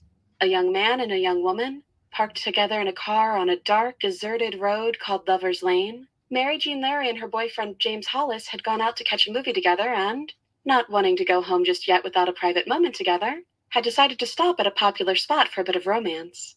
They could relax and enjoy each other's company here, away from prying eyes or patrolling police cars. Of course, that also meant that if danger were to strike, there would be no one around to hear them scream. As they settled in, letting everything melt away until it felt like they were the only two people in the world, their tender moment was shattered by the blinding beam of a stranger's flashlight shining through the window of the car. James rolled down the window, preparing to placate a police officer going about his rounds with a promise to head straight home. Instead, he found himself looking down the cold barrel of a gun, brandished by a man in a white mask. He barked orders at the couple, telling them to step out of the car. At first, James refused until the man said, "I don't want to kill you, fellow. so do what I say." Trembling, they complied. Mary Jean promised the stranger that neither of them had any money to give him, and James opened his wallet, waving the proof at the robber. He wouldn't hear it, and insisted they were lying. After they climbed out of the car, the masked man demanded that James remove his pants, presumably so he could check his pockets. Terrified, he complied, but before he could hand them over, the stranger hit him hard in the head with the butt of his gun. James collapsed on the ground in a heap, and Mary Jean screamed, afraid that she was next. To her shock, the attacker looked at her and told her to run. So she did. Running away as fast as she could, heart leaping into her throat as she heard the footfalls of the masked man gaining behind her. He had told her to run, not out of mercy, but so he could chase her down. He caught up to her and assaulted her before she was able to flee again and make it to a nearby house. She pounded on the front door, waking the residents inside, and tearfully begged to use their phone. Seeing how distressed she was, they let her in to call the police. Sheriff Bill Presley received the call that night from Mary Jean, informing him of the bizarre, harrowing events that took place at Lover's Lane. He and 3 officers arrived on the scene, and Mary Jean and James were taken to the hospital and questioned. At first, the sheriff blamed Mary Jean's estranged husband for the attack, assuming he wanted revenge on the woman divorcing him. So there you go. The guy had a white mask on. And I mean, this is strange to begin with. He asked the husband to take off his pants. Right. Around. Now, I think this is part of like a humiliation thing. Yeah, because he could have just turned his pockets inside out, I'm sure. Right. I think he got off on humiliation. And I think the other thing going on here is the hunt. Like he could have killed her at any time, but he wanted her to run so that he could chase her. He's kind of like a prey going after its enjoyed chasing the prey. I mean, not prey. Or the hunter going after its prey. Yeah. And he wanted that thrill, the thrill of the chase before he murdered her. And I think that happens a lot of times with some of these guys, is they don't do, just like a sex crime, for an example. A lot of psychopaths, a lot of male psychopaths, to be more specific, will rape a woman or violate her in some way. It's not a sexual thing, but it's a being in control thing. Would you agree with that? Right. And there's a certain way that each one goes about the way that they do what they do. And so there's a familiarity with, each one that does something like that. Like each time that they do it, if they do it multiple times, there's something that's in common with every single one. Every single, murder or rape or whatever the case may be. And so far, it seems like a lot of horror movie guys took inspiration from this. I mean, he was wearing a white hood mask type thing and chasing the girl through the woods, that kind of thing. And so it's interesting. Not that the story's interesting, but it is. But it's interesting how the horror movie guys took inspiration from all of this. Hey, we got Teresa Lynch in the house. She says, Hi there. Hello, Teresa. If you're just joining us, we're listening to a podcast called The Town That Dreaded Sundown. And I'm going to go ahead and continue that. I've got it paused here. I hope it takes up where it left off at 6:39. But he had an airtight alibi that placed him far from the crime scene that night. Left without any other leads, Sheriff Presley wrote the whole thing off as a bizarre, terrible, isolated incident and did not investigate further. He had no idea what a mistake that was or what further horrors were yet to come. Though Mary Jean and James were traumatized by the attack, they had escaped the masked man with their lives. Others would not be so lucky. 1 month after the first attack, a father and son were driving down a quiet street when they saw a parked car, with what appeared to be 2 young people sleeping in the front and back seats. As the man approached the car, he saw bloodstains all over the interior of the vehicle, and realized that the couple was not slumped over out of exhaustion. They were dead. He immediately called 911 and first responders were dispatched to the scene. By the time the police arrived, word had spread of the tragedy, and a crowd of onlookers was waiting on the street for some kind of answer as to what had happened. They swarmed around the car, packed so closely the officers could barely get in to inspect the vehicle themselves. Despite the chaos, the investigators were able to determine the details of what had happened, and they were nothing short of horrendous. The couple, Polly Ann Moore and Richard Griffin, had been shot in the back of the head, execution style. Griffin was on his knees in the front seat, his head resting on his hands, his pants pulled down with the pockets turned inside out. Moore was face down in the back seat, her purse open and the contents rifled through. So again, the man in this case had his pants down around his ankles again. Yeah, and it says the pockets were out. Mm-hmm. Interesting. This seems to be this guy's MO, whoever it is. Most troubling, there was a great deal of blood on the outside of the vehicle as well as inside, suggesting that the two were shot while standing outside of the car. Then, once they were dead, their killer had positioned their bodies the way that they were found. Like Mary Jean and Richard, these new victims had been out on a date the night they were attacked. Also, like Mary Jean and Richard, they had wanted to share an intimate moment alone together in the parked car on an empty street. There were too many similarities. I'm hearing a lot of Friday the 13th and also Halloween type vibes off of this. I'm hearing a lot of parked cars.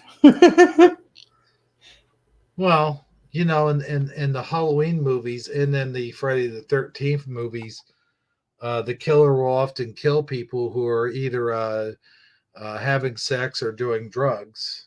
So, Right. this does seem to where a lot of your horror movie writers got a lot of their ideas. Between the two couples to ignore. This seemed to be the work of the same violent masked man. Unable to handle the investigation alone, Sheriff Presley called on the help of the Texas Rangers, who had access to better crime scene training as well as a crime lab in Austin.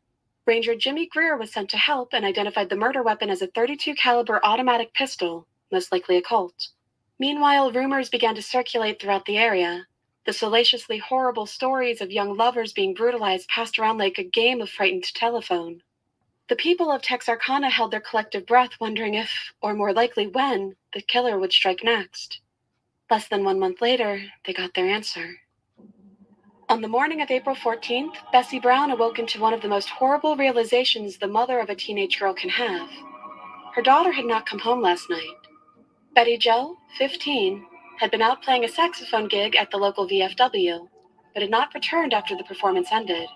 Bessie's husband Clark wrote her off as worried and unfounded, reminding her that Betty Jo had planned to stay over at a friend's house that night.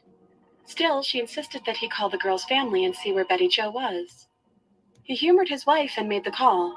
By the time he hung up, there was a heavy sinking feeling in the pit of his stomach. Betty Jo had never arrived at her friend's house to sleep over. No one had heard from her since yesterday. While Betty Jo's family was beginning to fear the worst, their fellow Texarkana residents were discovering another body. A family driving down the road at 6 a.m. spotted the limp body of a young man lying on the side of North Park Road. He was wearing a light, long-sleeved shirt, his arms and hands in front of him, and his legs sticking out into the dirt road. Sheriff Presley arrived on the scene and, after finding the victim's wallet, was able to identify him as Paul Martin. He had been shot a gruesome 4 times in the back of the neck, the shoulder, the right hand, and finally, his face. Ooh. As he inspected the surrounding area, Sheriff Presley came across Martin's car, abandoned with its keys in the ignition. As he was taking a closer look at the car, Sheriff Presley spotted something curious on the ground, a small black date book. Without thinking, he picked it up and slipped it into his pocket, breaking the usual protocol for crime scene investigation by keeping it to himself. He and his team also discovered .32 caliber shell casings near the car, matching the weapon used in the previous killings. Paul's murder was disturbing enough on its own, but as word of his death made its way around town, the police became aware of another chilling detail. Paul Martin had been the last person to see the missing Betty Jo Booker alive. His fate painted a grim portrait of what might have kept Betty Jo from coming home. With the help of the Texas Rangers and a locally placed FBI agent, Sheriff Presley led the citizens of Texarkana in a search party, who combed the area looking for Betty Jo. Bessie Brown's worst fears were realized when the search party found Betty Jo's body, just under 2 miles away from Paul's. Unlike previous victims, she was fully clothed, still wearing her buttoned coat, lying on her back with her right hand in her pocket. At first glance, it looked like she had simply fallen asleep there on the ground, but a closer look revealed her cause of death. 2 gunshot wounds, one to the chest, piercing her heart, and one through her left cheek. Whoever had pulled the trigger had done so at point-blank range. As Martin and Booker's families were trying to mourn the sudden loss of their loved ones, all of Texarkana was abuzz with one question. Who was the killer? The Texarkana Gazette gave the mysterious murderer his first nickname with their headline, "Phantom Killer Eludes Officers as Investigations of..." Phantom Killer. Now, I think in the movie, the movie version, he does some horrific things with a saxophone to one of the victims. Oh, wow. And one of those things was, I think, if I'm not mistaken, he shoves the saxophone through her chest cavity or something and into a tree. Now, that's in the movie, of course, but it sounds like that this victim here was who they based. Well, you'd have to be pretty strong to be able to, you said, put that instrument through her chest into a tree? Mm-hmm. Wow, that's a lot of strength. Yeah. But like I said, that was only in the movie version. That probably didn't happen in real life. They did, of course, to make it scarier, I'm sure. But oh, of course. Interesting stuff here, nonetheless. Let's continue. All righty. Killings proceeds. The collective heart rate of the town rose day by day as a sense of dread mounted. The local hardware stores sold out of guns and ammunition and couldn't keep enough deadbolt locks and screen door braces in stock to meet demand. All anyone could write about, talk about, think about was when the next body would turn up. The Phantom Killer may have just been a man, but he was haunting the entire town. On May 3rd, 1946, the killer struck again. This time, however, there was no flashlight beam cutting through a darkened window, no masked man turning on the side of a dirt road. It began instead on a 500-acre farm, as Virgil and Kate Starks were relaxing after a hard day's work. Kate was already in bed waiting for her husband to join her as soon as he finished reading in the front room. Suddenly, Kate heard the sound of something shattering. When her husband didn't shout to her and tell her what the sound had been, she got up to investigate. She found Virgil, still sitting in his armchair, slumped over dead with blood dripping down from a wound in his neck. The window just in front of him was broken, responsible for the noise she had heard. There, in the glass, she could see 3 bullet holes. Someone had stood there just outside her home and had shot her husband in the back of the head. Wow. Kate scrambled for the telephone, ready to call the police, but before her fingers could dial the number, the crack of gunfire and clatter of glass shards hitting the floor rang out as the killer shot her twice in the face. The shots missed any vital organs, and Kate ran to the bedroom to look for the gun her husband had hidden there in case of emergencies. As she tore the room apart looking for it, wiping away the blood that kept trickling into her eyes and blurring her vision, she suddenly heard a heavy thumping sound in the splinter of wood. The killer was breaking down the door, preparing to come in after her. With no other option, Kate took a chance and made a break for it, running out of the front door while her attacker was busy trying to force his way in through the back. Running as fast as her legs could carry her, she sprinted across the street to her sister and brother-in-law's house. She rapped on the door and cried out, but no one answered and the windows were dark. No one was... Now just imagine being shot like that and being able to just... Yeah, right in the face. Mm-hmm. To be able to run and go to the neighbor's house or the family's house, what they just said there, I think. And this tale is really starting to get interesting as it goes on. Now, the entire town, you know, that this would be like if today, if there was a serial killer in our town, we have some pretty small towns around here, and that would be, covered the area of a pretty good size of the area. But I'm saying, like, just imagine someone like that just running around loose. You don't know who it is. You don't know when they're going to attack. And you hear all of these stories of all the brutal murderings that this guy had already done. And all of a sudden now everyone's stocking up on guns and ammunition and, putting extra locks on their doors. And this is in the 1940s. Before this happened, I'm sure a lot of this stuff had never even really been heard of in small towns like this, where people left their doors unlocked at night, and they just, Yeah, I miss being able to do that. We did that when we were kids, we were able to leave the doors unlocked and open our doors. And heck, there's been times I'd keep my door open a couple times in my life. People walk in and you don't know who it is, and they're like, oh, apparently I got the wrong place. I'm like, yeah, you sure do. yeah, that happened a lot. And this is in the 40s, even, where it was even less of a thing to unlock to lock your doors at night. And you didn't lock your doors, you didn't lock your car doors, you sat outside. A lot of times your kids just kind of roamed free in the neighborhood and you didn't really think much of it. Right.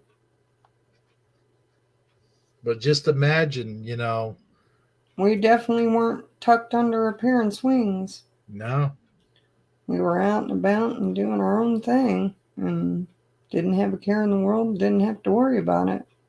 no.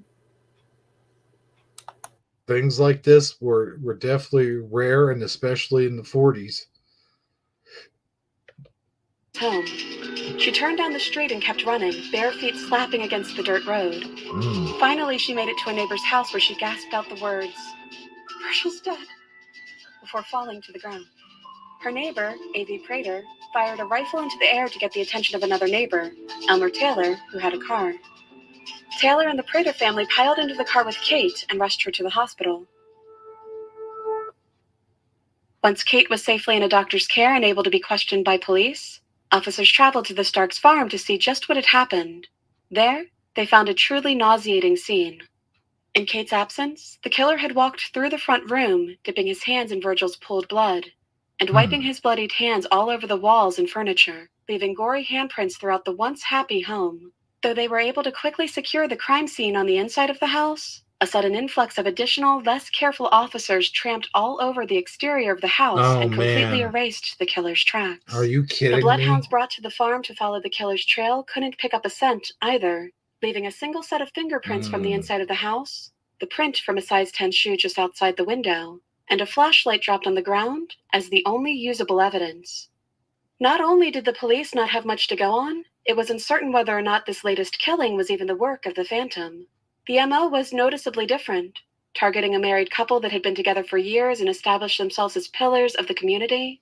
They hadn't been attacked on a lover's lane, but gunned down in the supposed safety of their own home. Perhaps the Phantom had decided to switch things up, or perhaps there were actually two killers tearing their way through Texarkana. Whatever the case was, it didn't really matter. The damage was done, and the tensions boiling in the community ever since the very first attack were finally about to spill over and erupt into nothing short of mass hysteria.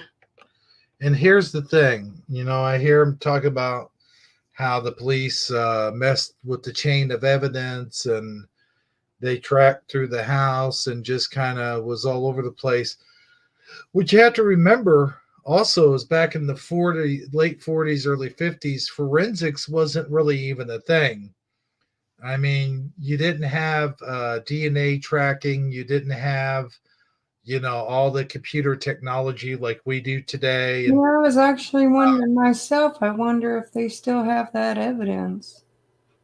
And about the only thing they had back then, I think, was like fingerprinting and like he said, like you could track footprints and stuff like that, but it's nowhere near anything like it is today. They said they found a flashlight, so wonder if they might still have that evidence, which probably doubtable, but if they still have that evidence, I wonder if they could get fingerprints off of it now. I don't know how long that stuff lasts on things, but the point I'm trying to make is that it was especially hard back then to gather any kind of forensic evidence of any kind due to the lack of technology. And then, like you hear here, the police were really just being careless.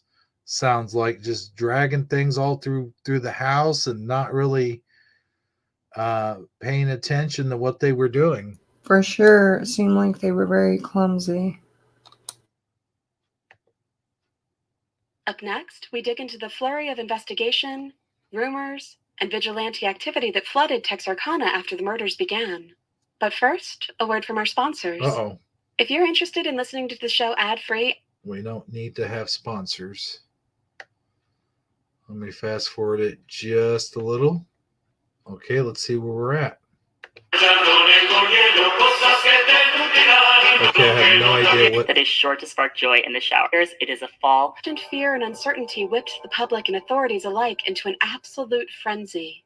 As local police and federal investigators brought in hundreds of suspects for questioning, the townspeople locked themselves away in their homes, unwilling to risk their lives by going out after dark. Some especially desperate and creative citizens took to setting up booby traps around their houses. An article in the June 1946 issue of Life magazine described one of these homemade security systems. A blanket was nailed over a glass door next to a table that was teetered on an ashtray, which would fall over if the door was opened. When the table teetered, it would also spill loose nails onto tin trays, and pots would smash against vases on the floor, which would wake up Mr. and Mrs. Rochelle, who kept a rifle next to their bed. There wasn't much else they could do as they waited for the police to find an answer. Kind of sounds like Home Alone booby traps there. Yeah, they used physics. That's neat. Yeah. To make, an alarm system. The case's reputation had reached far beyond the local cops and Sheriff Presley, drawing in Miller County Sheriff W.E. Davis, the Arkansas State Police, and the FBI. The public face of the investigation, however, became Manuel Lone Wolf Gonzalez, a Texas Ranger captain who drew scrutiny for his showmanship, numerous press conferences, and controversial tactics. In an attempt to lure the Phantom out from hiding, Gonzalez would place teenage volunteers in parked cars at night, seemingly alone, while officers watched from a distance. As the clock kept ticking and the investigation continued to flounder, the public became increasingly restless. Rumors circulated claiming that the killer had already been caught and was being held at the county jail in secret. Others began seeing the Phantom everywhere, down every darkened street, around every corner, and even in the faces of their own neighbors. They called the cops over an appearance from the mailman on their front lawn, a drunk stumbling home from the bar past an open window, a car parked too long at the end of the street.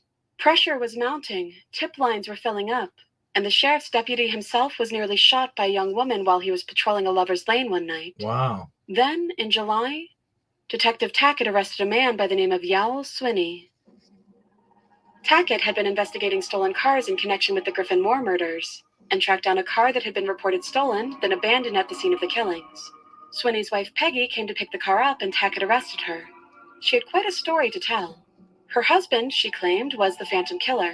Her story was convincing, including details such as the location of items the killer had taken from his victims and then discarded, things that it was unlikely for a random civilian to know. But there were also holes in her account, inconsistencies that fell apart under a closer look. With barely any evidence aside from an admittedly unreliable confession, the officers worked to verify the details of Peggy's story. The holes only got bigger and more undeniable.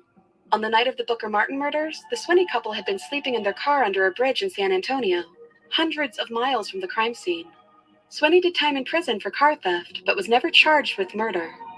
Over the years, other possible suspects cropped up. A college freshman who died by suicide in 1948 confessed to several of the murders in his note.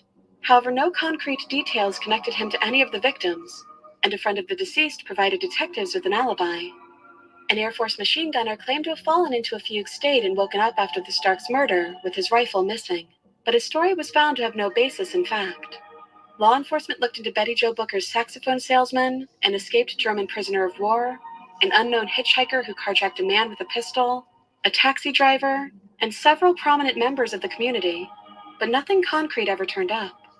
As the investigation petered out, so too did the hold that the Phantom Killer had on the Texarkana region, and the nation at large. Whether he moved on to a new town, was killed, or was simply through with his reign of terror, the Sparks murders were the last attack officially attributed to the masked killer. There was no grand arrest, no satisfying conclusion, no sense of justice done. It simply stopped, as suddenly as it all had begun. The Moonlight murders had come to an end. In spite of years of effort, speculation, and a community determined to take justice into its own hands, the Phantom Killer was never found. The person who terrorized Texarkana for those awful months was never unmasked. Now, so many decades later, it is unlikely they ever will be. Whoever the killer was, they are likely long dead and the truth buried with them. Nearly 80 years after a young couple in love had their lives upended by a shocking act of cruelty, Texarkana remains a little bit haunted. Not by a ghost, but by a phantom. Well, there you have it. Ooh, that was a good one. And you say that's a movie too? Yeah, they turned it into a movie, and then I think there's been a recent remake. Wow. Of that movie, Michael, Bone Breaking Action, sponsored by Pfizer. Yeah, sounds about right. Oh no, Michael Fontaine. But anyway, yeah, that the town that dreaded sundown. That's something to look up. It's a movie, I think. On I one of don't dread the, sundown. I like to go to bed. I hear you. Yeah. But yeah, it's interesting. That was a serial killer that was never caught, and I think him and the Zodiac killer. I think those were the two notorious serial killers that were never actually caught. Like they had, I think, several suspects in both cases, but they never actually caught. I think they caught some people that were copycats. I think the Zodiac killer, but I don't think they actually caught the Zodiac killer himself. So there you have it. There's our first Halloween story of tonight. What'd you think? Oh, I thought it was awesome. Now I'm going to have to watch the movie. Mm-hmm. And the remake, if there's a remake. I think there is a remake. It's more gory and probably a little bit more scarier than the original. But I will say this: it just seems like a lot of sloppy police work, a lot of Absolutely. back then, of course, cops could easily be bribed, and they weren't as investigative as they are now. It was just like a job to them. Yeah, Back they then. got better ways to, do things now too when it comes to evidence and DNA and things like that. Absolutely. Yeah. It was just a different time, a different era, and just a lot of unanswered questions, unfortunately. And for that first couple that he murdered, and the other people that he murdered, they'll never be able to rest peacefully until that's solved. So I don't know, but I've always been interested in that story and the backgrounds because it definitely inspired a lot of other Halloween slasher films and stuff like that. It definitely inspired the Friday the 13th movies. I'll say that. But we're going to get into some more stuff here in just a little bit. We're going to take a quick minute time out.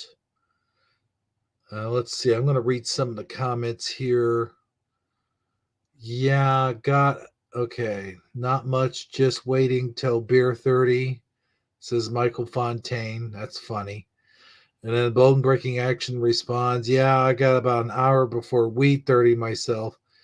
My friend, you passed up Weed 30 about several hours ago. That would be not Weed 30, but Weed 20. It'd be 420. So that unless you're waiting till 420 in the morning, I guess, but that's an awful long ways from now. And then we got Teresa Lynch who said, hi, everyone. I guess that was earlier. And no one has spoken since. Of course, Bone Breaking Action with his sponsored by Pfizer comment. And yeah, so we got a lot of people here in the audience. Maybe they're just listening. They're just sitting back, chilling, doing other things. They may be cooking. They may be going to the bathroom. They may be watching NASCAR at the same time we're broadcasting. I don't know. Well, what I do know is I got to take a quick break myself, and I know that you have to disappear for a few minutes for personal reasons. Yeah, sounds good to me. So Let's all take a minute break, grab some snacks. yeah. Because we've got more Shifty Sunday Halloween special coming up. Lots more. So stay tuned, everybody. Let's see here. What's a good... I don't think I played this one in a while. Let's all go to the lobby. Let's all go to the lobby. Let's all go to the lobby to get ourselves a treat. Delicious things to eat. The popcorn can't be beat. The sparkling drinks are just dandy. The chocolate bars and the candy. So let's all go to the lobby to get ourselves a treat. Let's all go to the lobby to get ourselves a treat.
Okay. I'm back.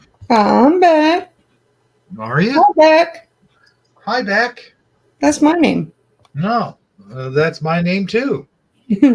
His name is my name too. Yeah. So Oh, what do man. we got next on the agenda? Well, we've got the Lindsey Borden thing. Everyone knows the song Lindsey Borden. Well, they're going to tell you. What did Lizzie Borden have? Oh, guess we'll find out. They're going to tell you. They're going to tell you. They're going to sing the song.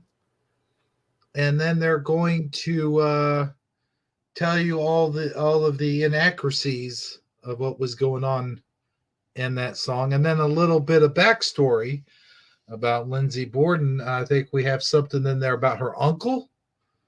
I think it is. Sounds interesting.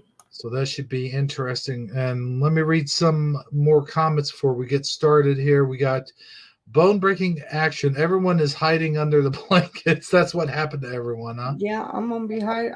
That's where I'm gonna be hiding soon too. Yeah, man, that sounds good. No keyboard on living room TV. Had to sneak to the bedroom to type this. DD74 says. All right, so now we've got something here for the I think it's a video. I got to be a little bit careful here before we show the whole what do you call it? The uncle thing. Let's see here. Which one of these do I want to play first? Now, there's something terrible. This is 27 minutes. So what we're going to do is we'll play a little bit of it, and then we'll break it down. And I can't, for some reason. Okay, there we go. And we'll talk about it a little bit here and a little bit there, and blah blah blah. You know a little bit everywhere. Mm-hmm. And this channel is actually called Lizzie Borden Channel with 905 subscribers. So shout out to Lizzie Borden Channel. And this is the Lizzie Borden Podcast, episode 1. So I hope they don't mind that we're sharing their content. And let's roll that beautiful bean footage. Roll that beautiful Lizzie footage. Texarkana. You know, every time I hear the name Texarkana, it reminds me of Smokey and the Bandit. You know, the song. We were thirsty here in Texarkana. You know. We got a long way to go and a short time to get there. We're going to do what they say can't get done. How's that song go? We got. You know better than I do. They're thirsty in Texarkana, and we got beer in the back of the truck. I don't know. I'm not sure. Okay, let me see here. It's beer in the back of a truck sounds good. Yeah, I know, right? No, it's got a long way to go and a short time to get there. We're gonna do what they say can't get done. Something. Watch that old bandit run. I don't know. Anyway, no one came here to listen to my lousy singing. I don't think. So, with no further ado, here is the Lindsey Borden story. As soon as I can get my share screen working. There we go. Now let me know if you can hear this, because I know last week we were having some problems. Can you see my screen first of all? I see it. Okay, let's see if we can hear it. Let me know. Lizzie Borden took an axe, gave her mother. Oh yeah. You can hear it? Oh yeah. Okay. Let's roll it. 40 whacks when she saw what she had done, gave her father 41. Like that. This is the Lizzie Borden Podcast with your host, Richard Behrens. Episode 1. There we go.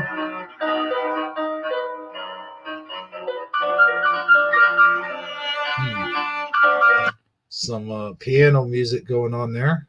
Some old time piano music. All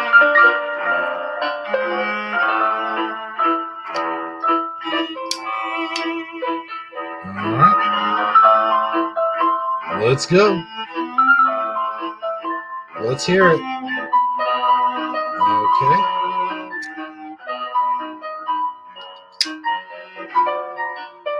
Got a long introduction going on Welcome to here. the Lizzie Borden Podcast, a Nine Muses Books production. Episode 1, The Doggerel. Doggerel. Not too Halloween-y, this Hi, music. this is Richard Behrens, and welcome to the first show of the Lizzie Borden Podcast. Over the next few episodes, we will be exploring many aspects of the life and trials of Lizzie Andrew Borden of Fall River, Massachusetts. In 1892, she was accused of killing her father and stepmother, but was subsequently acquitted. The murders are unsolved to this day, but for almost 125 years, the case has spawned countless novels, movies, television shows, true crime books, stage productions, an opera, a ballet, websites, blogs, community boards, and now a podcast. Lizzie Borden lives on in our cultural imagination. We are simply fascinated by her and the Gilded Age in which she lived. This podcast will explore that age, venturing into the history of Fall River and the Industrial Revolution in New England. We may very well explore other notorious women of the time, but we will always come back to Lizzie. Today you will hear my interview with Fall River historian and Lizzie Borden investigator Dr. Stephanie Corey and actress Jill Dalton, who wrote and starred in a one-woman stage play, Lizzie Borden Live. This interview was recorded in 2011, so Jill's play is no longer being performed. However, you could watch a scene from it on YouTube. A link to that video is on the website www.lizzieborden.podcast.com. More information about Lizzie Borden and the Lizzie Borden Girl Detective Mystery Series published by Nine Muses Books can be found at... So apparently there's a Lizzie Borden Girl Detective Mystery Series. That is neat. I did not know that. www.lizziebordengirldetective.com. And now, here is the Lizzie Borden Podcast, Episode 1, The Doggerel. More music. Probably the best introduction to Lizzie Borden is the 4-line rhyme that most people know without even being aware of where they learned it. Lizzie Borden took an axe, gave her mother 40 whacks. When she saw what she had done, she gave her father 41. This rhyme alone is not the best introduction to the Lizzie Borden story, but oddly enough, the best introduction would be in the explanation of how inaccurate it is. We choose to call this not the rhyme or the song, but the doggerel. Technically, doggerel is a bit of lyric without much literary value, paying little attention to art, usually treating it subject matter in some trivial fashion, caring little for whether it is even accurate. Often clever rhymes are favored over accuracy. For example, the use of 40 and 41 to describe the number of blows. Those numbers... A doggerel. I never heard of doggerel before. I haven't either. Well, you learn something new every day. Merely help the lines scan better.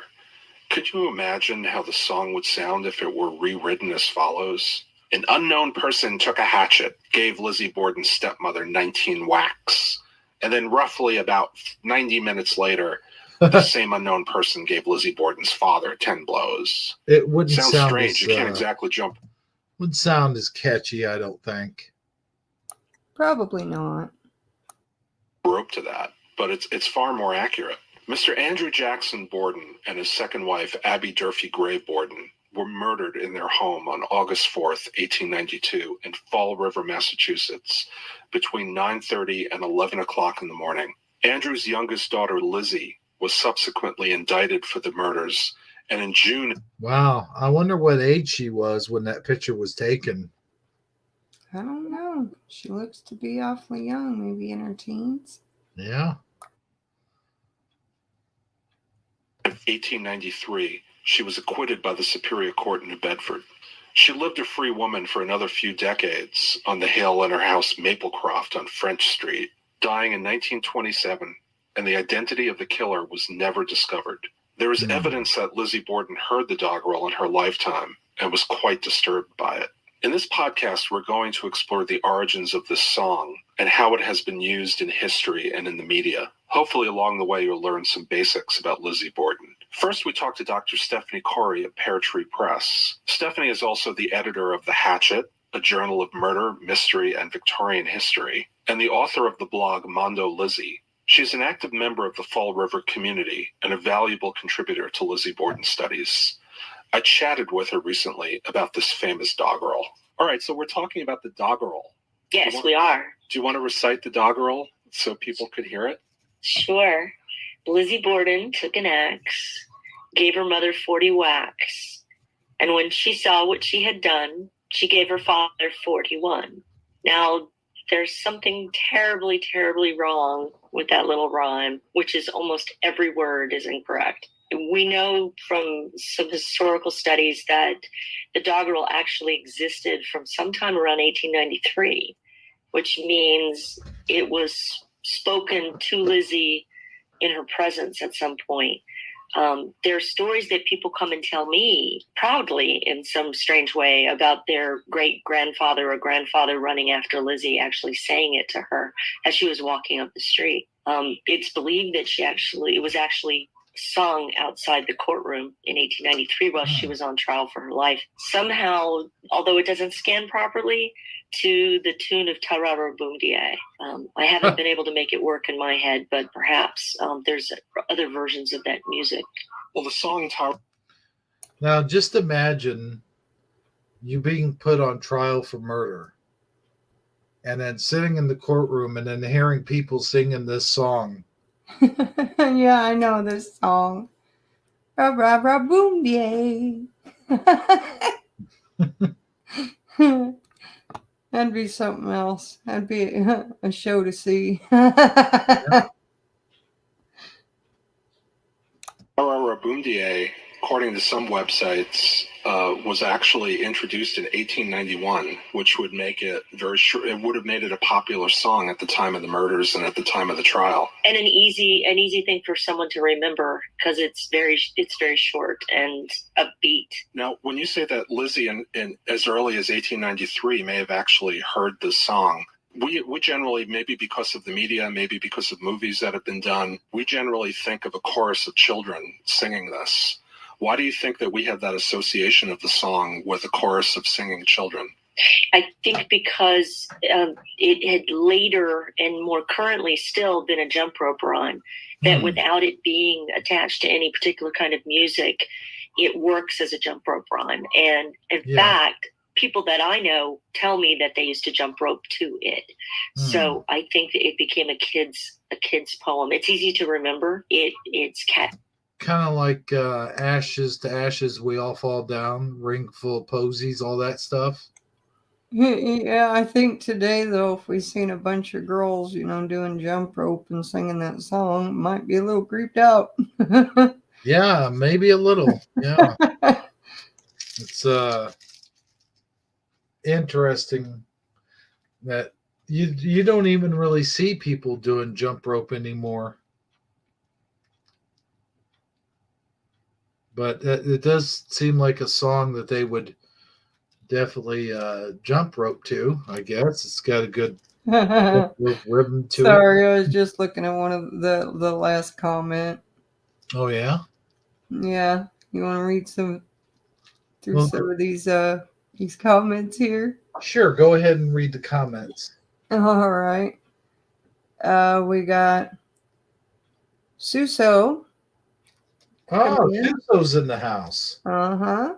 Says good Halloween stuff. Are you playing the whole thing? Mm-hmm. Never seen the movie, but I know the story. Michael Fontaine said gas in LA is $7 a gallon. Wow. Crazy. Mm-hmm. And he also says eastbound and down 1. Eastbound and down. Yeah. And this is the one I was giggling at. Michael Fontaine says, I was told don't accept a friend request from her on Facebook. She's a hacker. Now funny. You know what I was giggling at. Uh-huh.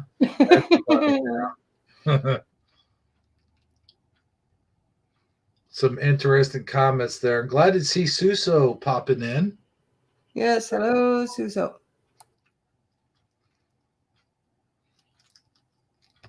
sketchy, and there's no way for us to know who actually originated it, a particular person, but it seems to be a sort of a child's look at murder.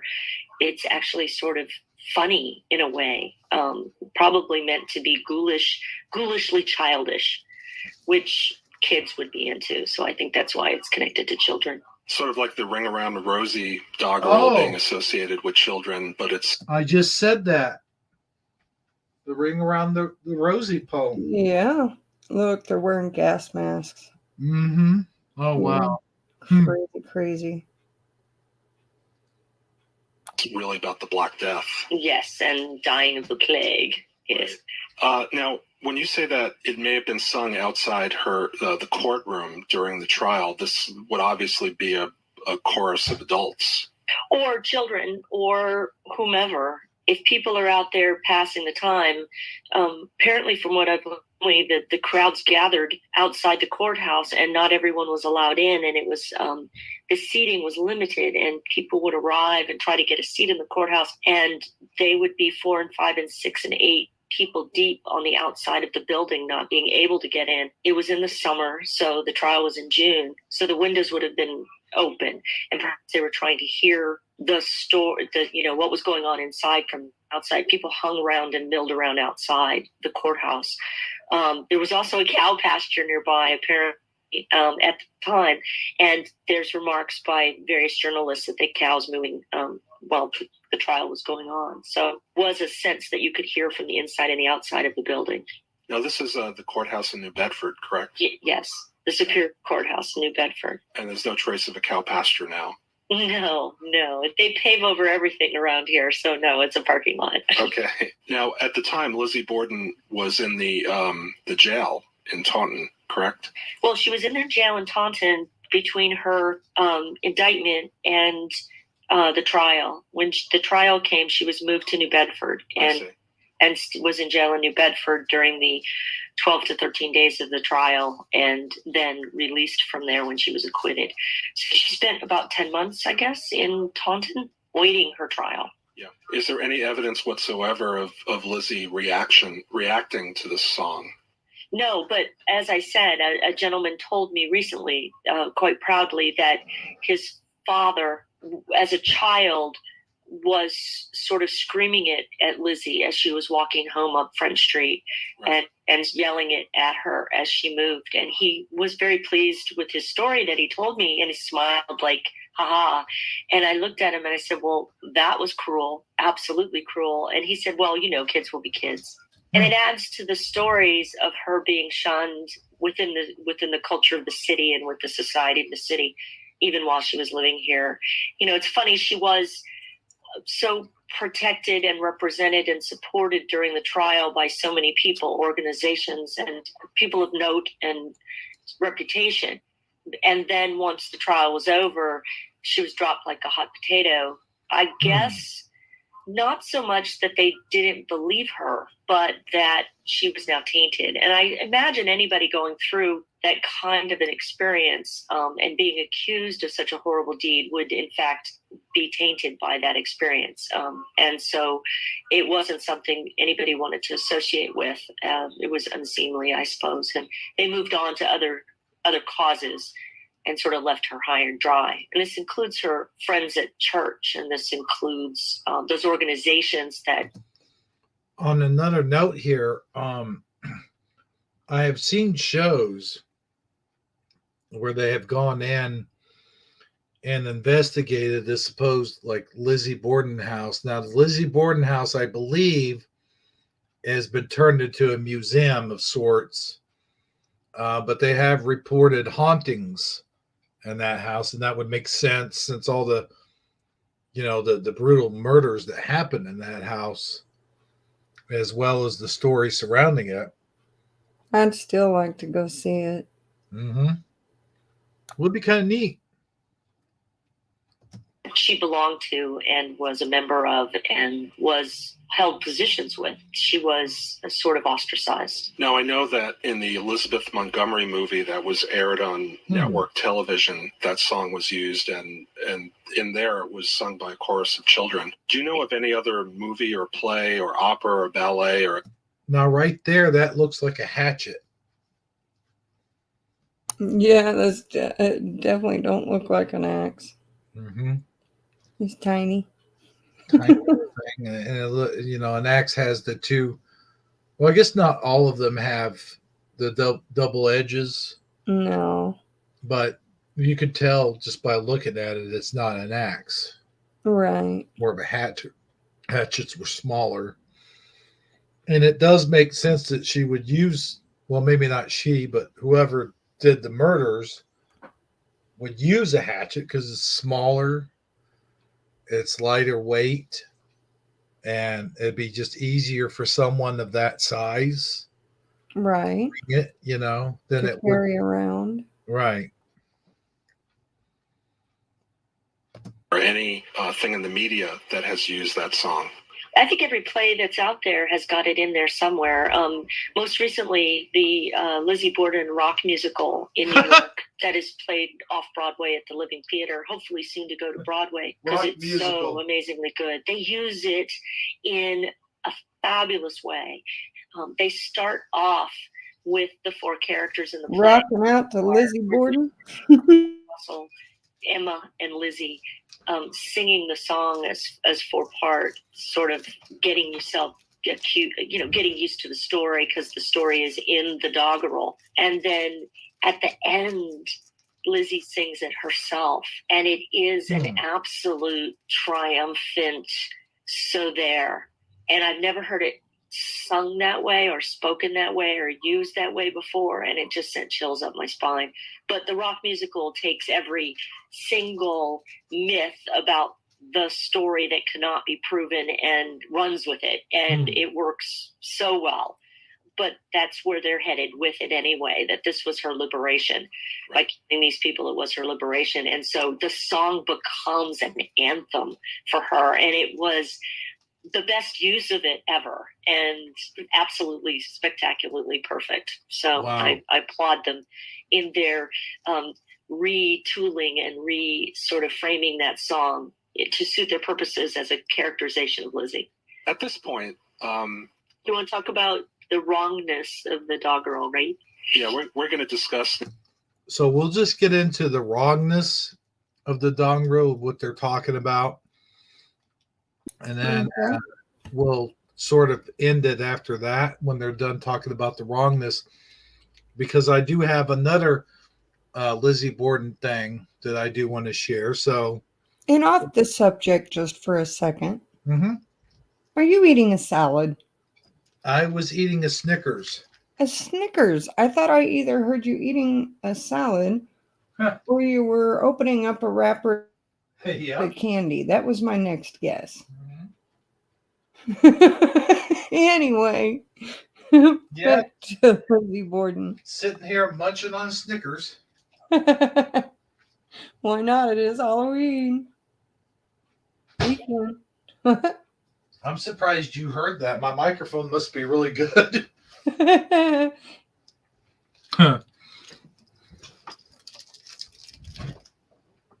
Now the misinformation. Misinformation? How about the outright lies? Oh, The misinformation. wrongness of the doggerel. Now, at the time, well, let's discuss it. Let's go over it line by line. The first line, Lizzie Borden took an axe. Okay, first of all, she was acquitted. So, gosh darn it all, it's not Lizzie Borden. It is somebody. Somebody took, and not an axe, a hatchet. There was no axe involved. So, an axe would have required much less attack, I guess. No. One blow would have done it. So what is the difference between an axe and a hatchet? I believe the difference has to do with the length of the handle Mm-hmm. and the size of the cutting blade. Which cutting blade is wider, or That larger than the axe. hatchet? The axe is used for chopping wood and to breaking things open and to, firemen. And axes are need to have a longer handle because they're cutting through very hard things like wood. So the further away the weight of the head is. See, we were just talking about that. Yeah. how the hatchet was smaller. Mm-hmm. Is from your hand, the bigger the impact and the stronger the blow. A hatchet is a shorter handled implement with a smaller head on it, could be less weight. If it had as big a weight as an axe head on it, it would be unwieldy. It would be very difficult to actually use. It would sort of fall into something instead of you being able to control it. I've actually gone to Home Depot and picked them up and felt them, and what's a hatchet and what's the difference between the different kinds of hatchets, and because I wanted to know what it felt like in your hand and how heavy they really are. How can someone wield one and kill someone repeatedly with so many blows and not sort of have their arm fall off out of sheer pain from the activity. So it would have to have been a smaller implement than an axe. Well, also in the murder of Andrew Borden, the space that was available between the couch and the two doors behind the killer would have made an axe even more difficult to maneuver. Well, I think if someone had killed Andrew with an axe, one blow would have split his head in two. That's my feeling, because that's what they're for. They're for splitting wood. It wasn't. It was his head was not broken in two. Right. But here's the thing about that. The human skull, I think, is slightly more dense than wood, because our skulls are not made of wood. Otherwise, they would break Right. easily. So yeah, I wouldn't be so hard-headed. So I wonder, would an axe actually split a head into, like, how many chops would it take to get to the center of someone's skull? I guess I don't know. Ask the owl. But that's interesting. Now, even though you could probably do it with less blows than the hatchet's lighter, and you would have more of a downward swing. Like you could get more power behind it. You know what I'm saying? Yeah, I do, and I could see where they're coming from. Where an axe would be a lot heavier, and I'm telling you, for a female, unless she's muscular and big built, and well, especially I would get exhausting. Especially and it would split them open more than, and they said that the head wasn't split open. Assuming it was several whacks, so I don't know. Again, assuming it was her that did it, because she was acquitted. Now, just because she was acquitted didn't mean that she didn't do it. They just didn't have enough evidence to prove that she did it or didn't do it, whichever. But so, yeah, I just felt that's interesting that they're talking about the difference here. And so it was a hatchet. It would make more sense that it would be, and I'm not trying to be sexist here at all, but it would make more sense if she did it, that she would use a hatchet rather than an axe, I guess is what I'm getting at. Right. But since she was acquitted, I mean, we have to also assume that it might have not have been a girl. It might have been, it could have been anybody at this point. But let's listen to what they have to say. And all the expert witnesses testified that it was a hatchet. What's interesting is the Abby's wound had gilt in it, which means the hatchet that was used on her was fairly new because it still had the gilting on the blade. But there was no gilt found in the wounds of Andrew, which could mean one of two things. The gilt had come off in Abby and was nothing left, or it was a different hatchet that was used. So there is a possibility of there being two murder weapons.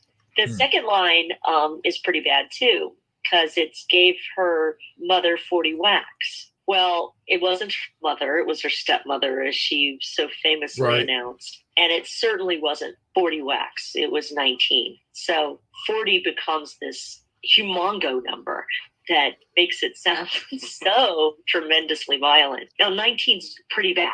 I mean, I'm not going to say that 19 is, light, but it was 19. And so, since we don't know who it was, I would say that the second line would have to just mention the woman's name instead of her relationship to the person who did the murder. So, gave Abby 19 whacks. Now, how do we know the number 19? Is that from the autopsy report? Yes. Okay, the autopsy report, which I'm actually looking at right now on your website. Yes. The autopsy report itemizes up to 18. Well, there's the extra flap wound that they discovered later in the back of the neck. I see. So that may have been the first actual blow. We don't know. We don't know which is the first or which is the last, but there is a sort of a lower upper back, shoulder, low neck flap wound that is actually number 19. So there were 19 cuts. There were 18 to the head. Right. Now, and then the third line, when she saw what she had done, if it's a she or a he, and then the last line gave her father 41, not nearly.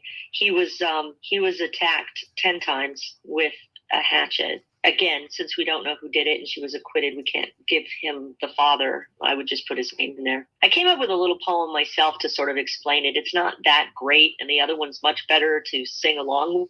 I came up with some mean person took a hatchet, gave Abby 19 whacks without a racket. Minutes after that, Andrew got 10 whacks where he sat.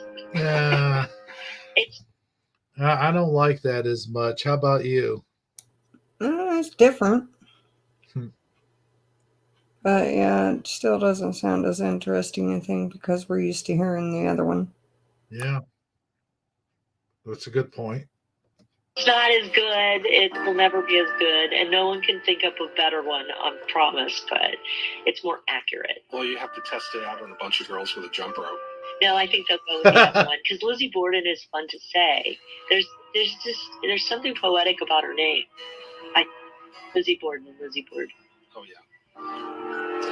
Since the Lizzie Borden doggerel was firmly ingrained in the public consciousness and is often the only source of information that most people have about her, it makes sense that almost any dramatic portrayal, be it film, theater, ballet, or opera, has to include some variation of this song. One of the more effective uses of it has been in the play Lizzie Borden Live, written and performed by Jill Dalton and directed by Jack McCulloch.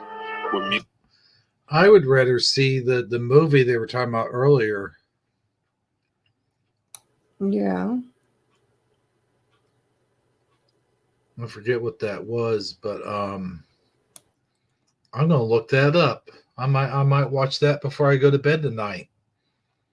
What do you think? You think that's a good idea? Yeah, I think it's a great idea. You don't think I'll have nightmares of you chasing me around with a hatchet? Nightmare fuel, baby. Nightmare. That's the whole idea. Well, I think that's all of that we're going to listen to, because I do have one more. Alrighty. And we have some things that you sent in. Oh, yeah. And we'll get to that after this next thing. So this is the Lizzie Borden channel, and all credit goes to them. If you want to hear the rest of the story, I will put a link down in the comments. There we are. And I will put that link in there. Elizabeth Montgomery, thank you. Yeah, I would love to see that movie. I like Elizabeth Montgomery. I always, when I was a little kid and I'd watch the reruns of Bewitched, I actually had a crush on Elizabeth Montgomery. Believe it or not.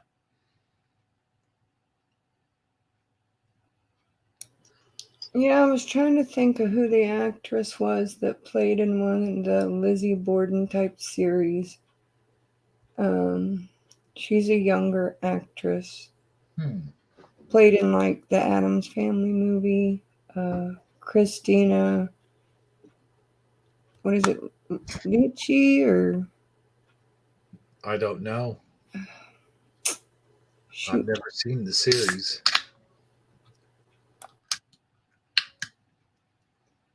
So I could tell you. Maybe Michael Fontaine might know. He seems to have a lot of good information here.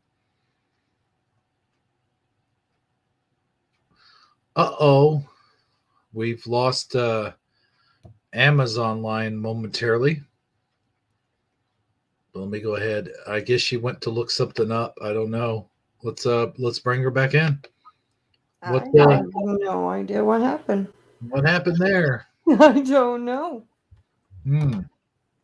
Maybe it was the ghost of Lizzie Borden. She wanted you out of there. Maybe. So let's see here. Okay, let me go ahead and get into the next. This is called The Truth About Lizzie Borden. And this is still unsolved after 30 years. And this is the truth about Uncle John. And this comes from What the French Toast Network. So props to the What the French Toast Network. We are sharing your video. I hope you're okay with that. This is a sort of like a form of what do you call it? Not research, but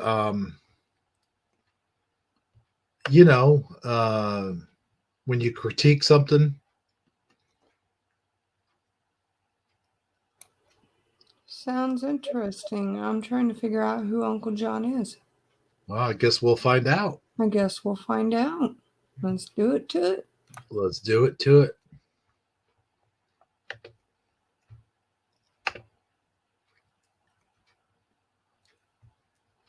I can see it. And I can hear it. Okay, The good. murders of Abby and Andrew Borden are still being puzzled over now for 130 years after the fact. When we step back and look at the crime scene today, it seems baffling that the murders have remained unsolved. Most all researchers on this case come to the conclusion that Lizzie is the most likely suspect. But with the forensic technologies of present day, detectives should have been able to solve this crime in no time. However, it still remains as an enigma as much today as it did in 1892. Wow. Before we delve into our focus suspect, let us acknowledge that based on all that has been written from police files and court transcripts, after 9 a.m., both Uncle John and Andrew Borden have left the house, leaving only Bridget the maid, Lizzie, and Abby alone at 92 2nd Street. Seems like a very unique game of Clue. All right. And I was just asking about the evidence. Yeah. You got the maid, you got all these different, you got the kitchen and, all these different rooms. All we need now is the layout of the house and where they were. By the time Mr. Borden returns, about 10:30, Abby is already dead in the upstairs guest room, leaving only himself, Lizzie, and Bridget in the house. And in less than 45 minutes, he too will also be dead. Now, who's the Bridget Thus again, person? leaving only Lizzie and Bridget alone in the house. Who's this Bridget person? I never heard of Bridget. She was the maid, correct? The maid. So maybe the maid did it. You never know. And those little people, they remind me of the little life pieces, except the little life pieces didn't have any arms and they didn't have a slit on the legs. Right. I'm just saying. That reminds me of the little sign on the bathrooms. Yeah. Yeah, that would make more sense. But here's my guess. Are you ready for this? I'm ready. I haven't even watched this. Like, this is my first time watching it. But I'm going to say the maid either had an affair with Mr. Borden, or she wanted to have him to herself, and then she killed the wife, and then killed him out of jealousy Interesting because theory. he wouldn't leave his wife, and that made her mad. And after she killed his wife, she's like, well, he's still alive, and he's probably gonna pin this all on me somehow. So The thing is you would have think Lizzie would have heard something and stopped it. well, unless Lizzie was a part of it, like maybe she didn't do it, but maybe she, had hatred towards the stepmother and wanted her dead. Yeah. But the stories, from what I heard, is she did have a good relationship with her father. Like, he wasn't, abusive to her or anything like that. So I don't know why she wouldn't try to stop it if she was there. That's a good point that you raised there, unless she was out of it somehow. Right. That's a good point. So if anything, maybe she could have been an accomplice. Yeah, an accomplice, or, if that was the maid the cook too? Maybe she put something, in the food, caused Lizzie to sleep deep. You don't know. Mm-hmm. So if the killer is not Lizzie or Bridget, then it must be an outsider. Someone who has slipped inside.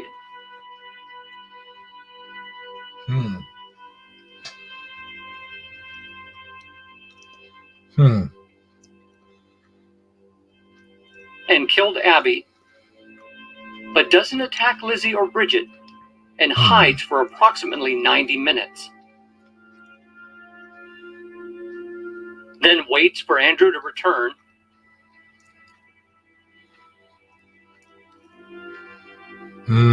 And kills him. And then silently escapes and is never seen again. Wow. That's an interesting hypothesis. Is this possible? Yes, it is possible for a stranger to slip inside and commit these murders. But if it is a stranger, they risk being seen by Lizzie and or Bridget. Yeah. Unless it's not a stranger. I would say it wouldn't be a stranger, but most likely a family friend, or maybe even the family, someone in the family. Maybe that's where this whole Uncle John thing comes in at. Yeah. Maybe he I don't know, maybe he wanted It's usually somebody they know. Maybe he wanted Lizzie to himself, or maybe he wanted the maid, or maybe both. And that's why he killed everybody.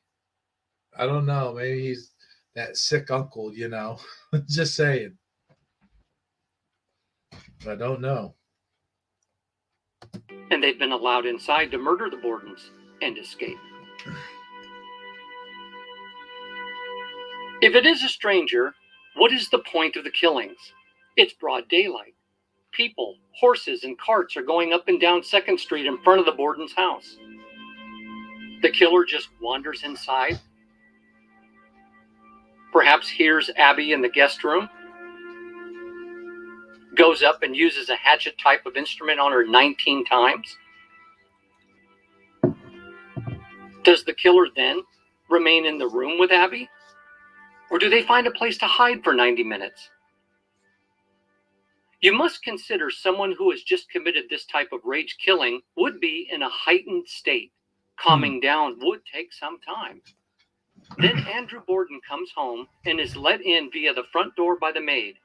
speaks with Lizzie, then lays down on the sofa in the sitting room, and within 15 minutes is dead.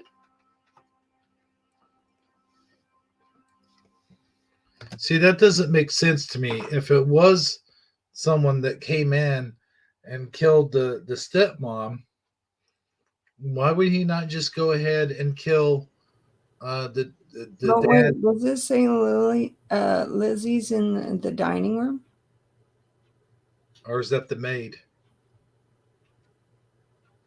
Wait, the maid's in green, right? No, that's the dad. Okay, the dad came in. So the dad was gone. Then he comes back. So whoever it was, if they were hiding after they killed the mom, would the dad not?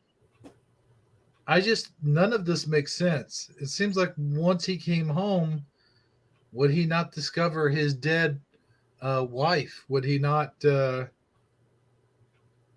Seems like Lizzie or the maid were not freaking out. Maybe she was asleep and he didn't want to disturb her and he wasn't ready to go to bed yet. But notice that I guess Lizzie was up, went, like it said, spoke to her, and then went and laid on the couch, must have fallen asleep.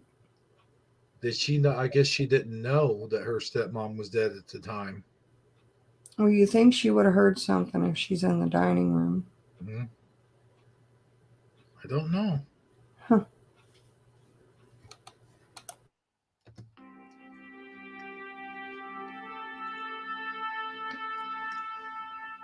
Had the killer slipped from the guest room or wherever the hiding place was? Strike Andrew 11 times and then escape the house unnoticed? What is the purpose of a stranger to commit this crime? It's obviously not burglary, as nothing is taken. It's not to kill everyone in the Borden house, as Lizzie and Bridget are left alone. What can be gained from this?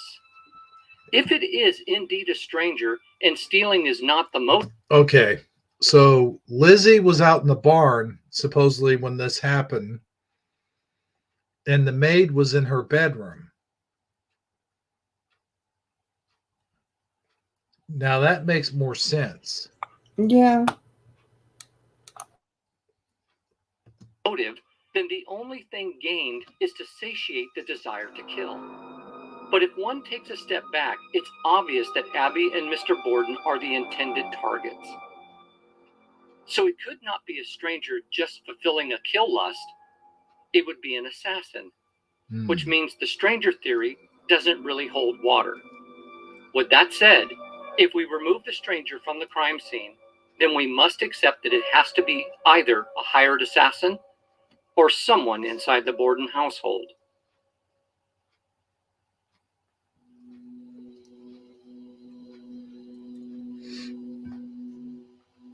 In a previous video, we showed, according to the official timeline and with the house plans, who was where during the events as they unfolded that summer morning. We know that Uncle John leaves the house around 8:48 a.m. Andrew shortly after that, maybe 10 to 12 minutes later, leaving only Abby, Lizzie, and Bridget inside the house.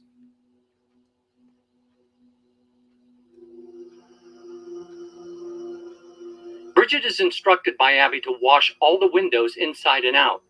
In fact, when Bridget goes outside to wash the windows, Lizzie asks her if she's going to be outside long, to which Bridget replies she will and tells her she can lock the door if she likes. Before Bridget begins washing windows, she notices the neighbor's maid outside and takes time to speak with her at the fence. After a brief conversation between the two maids, Bridget begins washing the outside windows.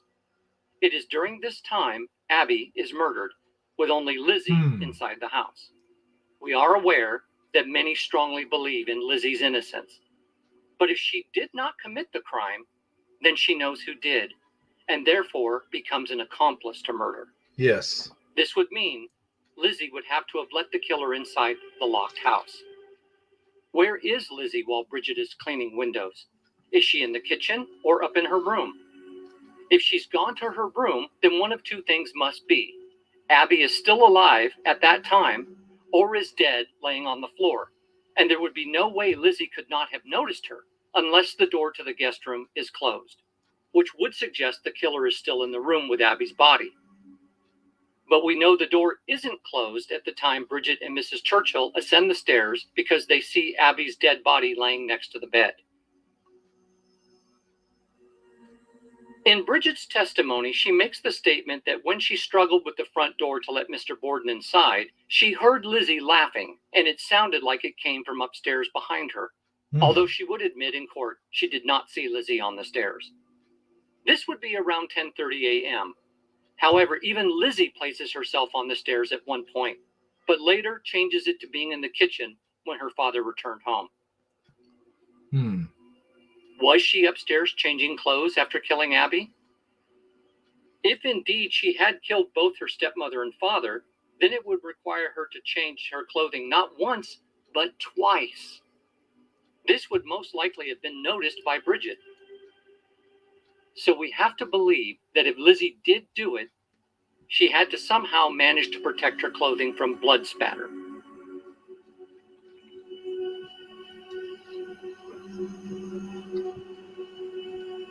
And these are the questions that we're bringing up as well. Right. If she is innocent, then why did she not hear Abby being murdered? If she was in her room, she would have heard. If she was in the dining room ironing, she would have heard the body fall above her. If she was in the kitchen, the killer would have to pass by her to get upstairs. And my other question is, at what point was she in the barn? Because it is mentioned that she is in the barn at some point. Was that after her father had been murdered? I guess we're about to find out, but none of this makes sense.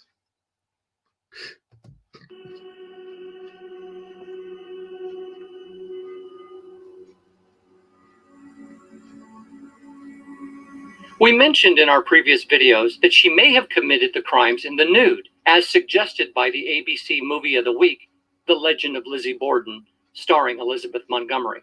However, that in itself presents a whole new set of scenarios. What if she is seen by Bridget, or her uncle returns to the house early? How can she explain? And if seen, this most certainly means she has to kill anyone who caught her in the act. Right. Unless, of course, she is in collusion with an accomplice.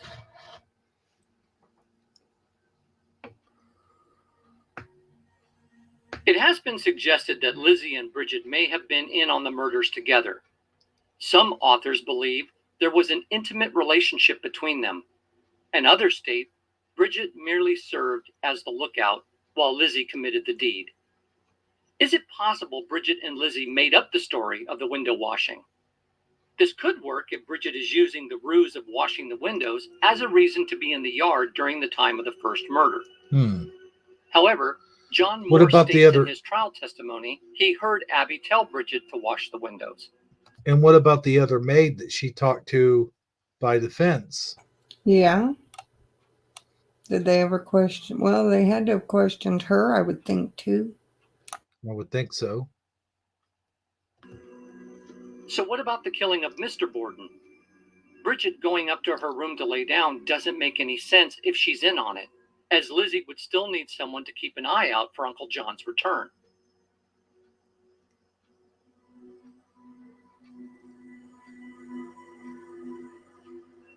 The payoff would be either Lizzie pays Bridget for her silence, or the two of them will collect the inheritance and live together after the fact.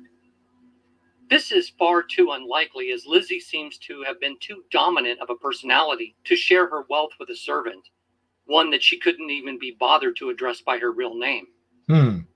So it seems easy to rule them out as partners in crime. In fact, Bridget leaves the Borden household after the murders and never returns again. Oh, wow.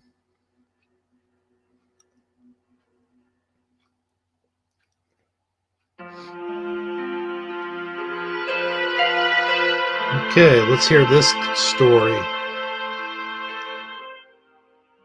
In this scenario, Uncle John becomes the killer and Lizzie the lookout. From the outset, the arrival of John Vinicum Morse the night before the murders has always seemed somewhat suspect. He arrives the afternoon before and somehow has zero interaction with Bridget or Lizzie. In fact, he never sees Lizzie until after the murders. Although he only visits with Andrew and Abby, it doesn't seem out of character that he's not visiting with the whole family. Lizzie is either out or in her room, and Emma is away visiting friends. Andrew makes no effort to cause Lizzie to visit with her uncle, so nothing seems out of the ordinary. Uncle John seems to do all the right things. After his arrival, which is noted to be around 1:30 p.m., he eats lunch, which is referred to as dinner, on his own. His brother-in-law and wife have already eaten. He most likely visits with Andrew until he leaves between 3 and 4 p.m. that day and goes to Swansea, and then later returns that evening around 8:40 to 8:45 p.m. He arrives at the front door, rings the bell, Abby lets him into the house. He visits with only Abby and Andrew until just after 10 p.m. Abby leaves first to go to bed. Soon afterwards, he and Andrew decide to retire for the night. He then claims he heard someone enter from the front door, go upstairs to Lizzie's room, and close the door. Yet he claims to have not seen whoever it was. When he goes to the guest room, the door to Lizzie's room is closed. Morse claims to have slept all night in the room with the door open. And when he gets up at 6 the next morning, he dresses and goes downstairs, leaving the bedroom door open, noting that Lizzie's door is still closed. He makes his way to the sitting room, where he is all alone. Soon he is joined by Andrew and then Abby. Around 7 a.m., the three of them take breakfast in the dining room. After breakfast, the three of them move to the sitting room. He notes Abby is in and out several times and soon begins dusting, and he and Andrew continue to visit in the sitting room until he decides to leave to visit other family. This is approximately 8:48 a.m. Andrew sees him to the back door and he exits through it. Andrew invites him to come back and join them for lunch.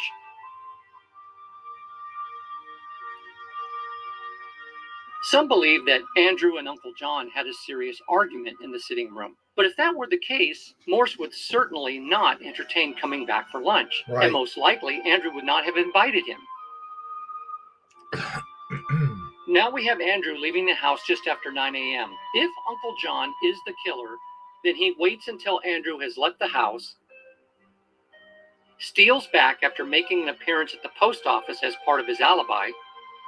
He's careful to avoid being seen by Bridget in the yard washing windows, is let in by Lizzie, who in turn watches out for Bridget while Uncle John kills Abby.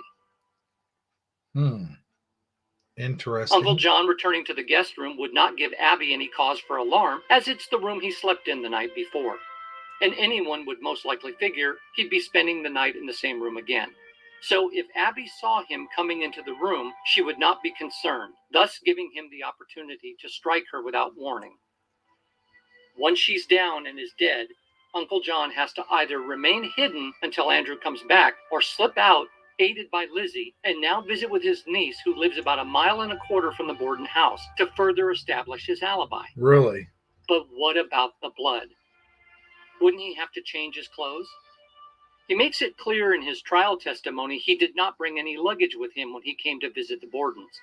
So, with no change of clothes, how does he hide the blood? Does Lizzie provide a change of clothes for him? Perhaps some of Andrew's clothing?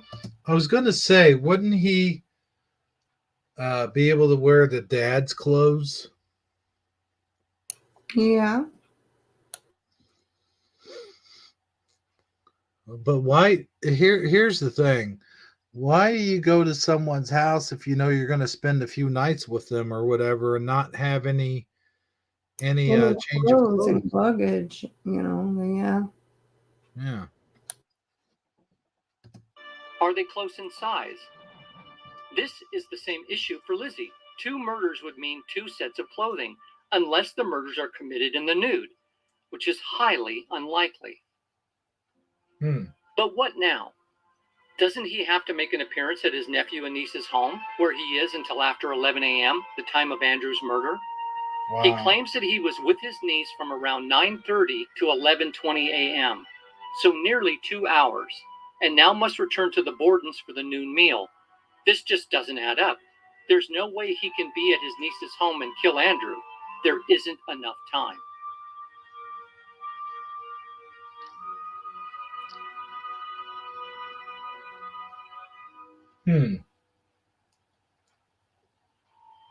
The only way this works is Uncle John kills Abby and remains until Andrew comes home approximately 90 minutes later.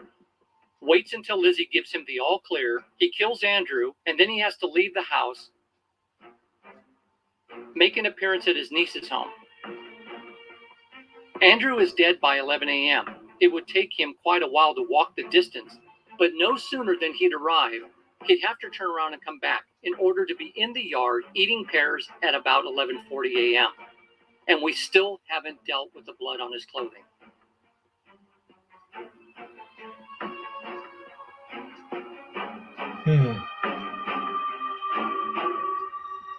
The only way he can commit the murders and have an alibi is if family lies for him. His niece would have to say he was there for the approximate 2 hours, which would mean he, Lizzie, and his niece are all in collusion. And why would anyone take such a risk? Money, and lots of it.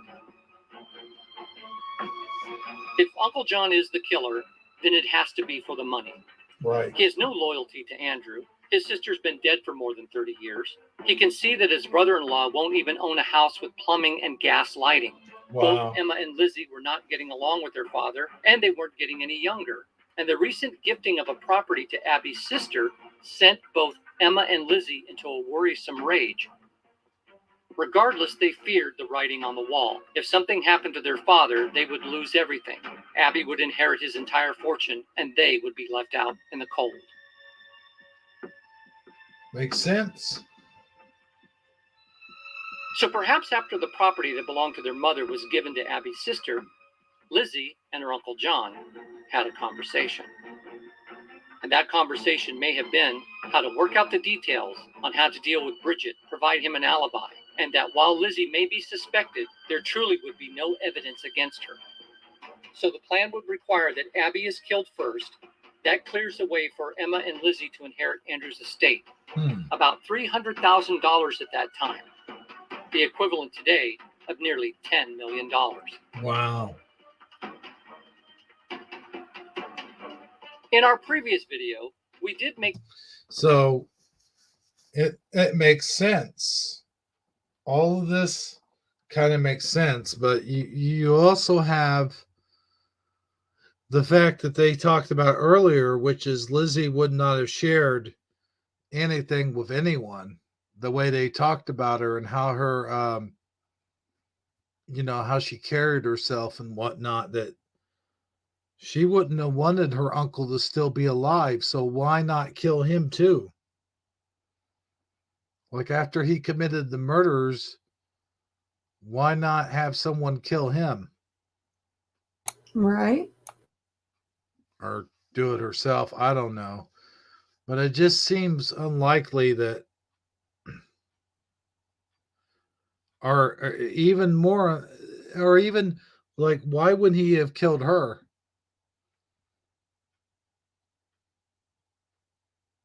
See what I'm saying? Like he would have killed her too if he committed those murders.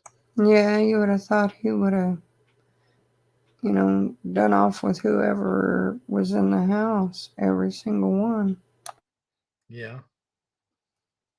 Make the statement that it appears that the only ones to have financially benefited from Andrew's death was Emma and Lizzie, and there is nothing to suggest that Uncle John benefited at all. However, that being said, we must remember that this is a time where cash is king. There is no personal income tax at this time. It wouldn't be for another 21 years before Americans would have to report personal income in 1913. With that said, Lizzie could have easily made certain that her Uncle John was well provided for in cash, as well as his niece, and no one need be the wiser. Now, all of this, of course, is simply speculation. There's nothing to prove anything that any of this actually took place. It is nothing more than a possible scenario.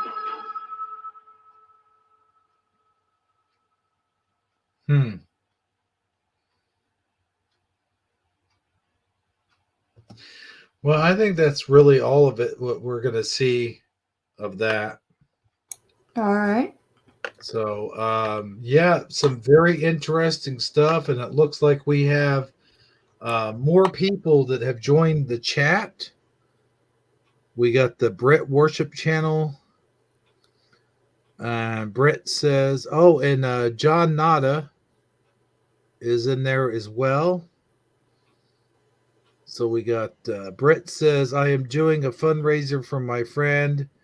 He is a homeless USA veteran, and he is trying to get a bus ticket to get back to his hometown. If you can please help, I have known him for a long time. I smacked the like. Okay, well, thanks for smacking the like. I've never seen this guy before, I haven't either. but I mean, if you guys, Yeah, if any of you can help.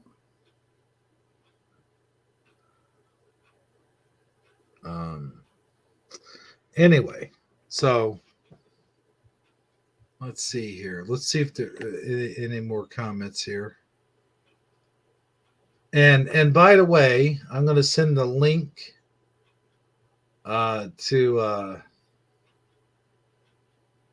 that channel we just watched.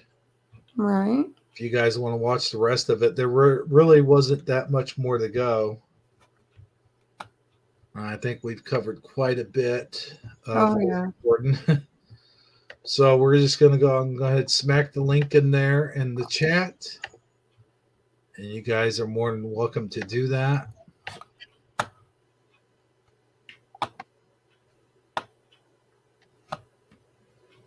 And there's the link to the channel which we just watched. And apparently he's got a lot more stuff on Lizzie Borden. So if you guys are interested in Lizzie Borden stuff, there you go. All right. Do we have time for my Irish folklore, or do we need to go straight to the creepy critters? Well, I think that last video pushed us into the 3-hour mark. And so,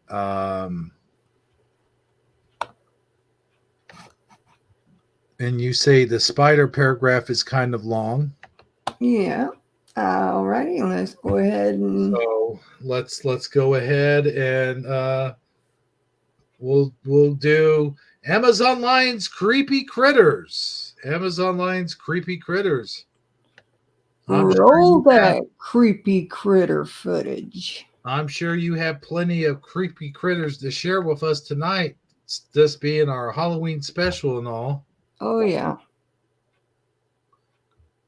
So, ladies and gentlemen, if you're a bit squeamish or you don't really like creepy critters, then I'll ask you at this time to please turn away from your computer, because it is now time for Amazon Lion's Creepy Critters.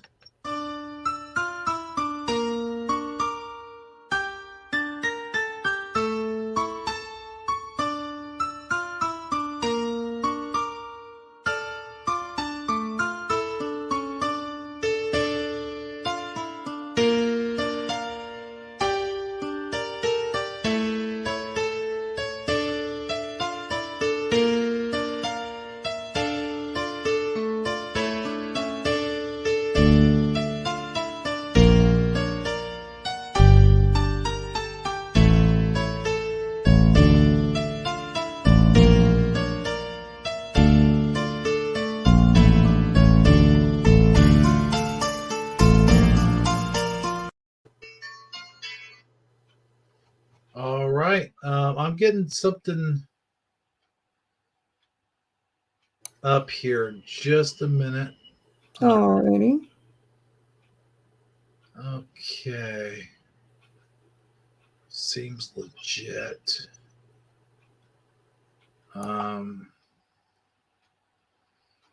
Okay, I was checking something out. All right. Right.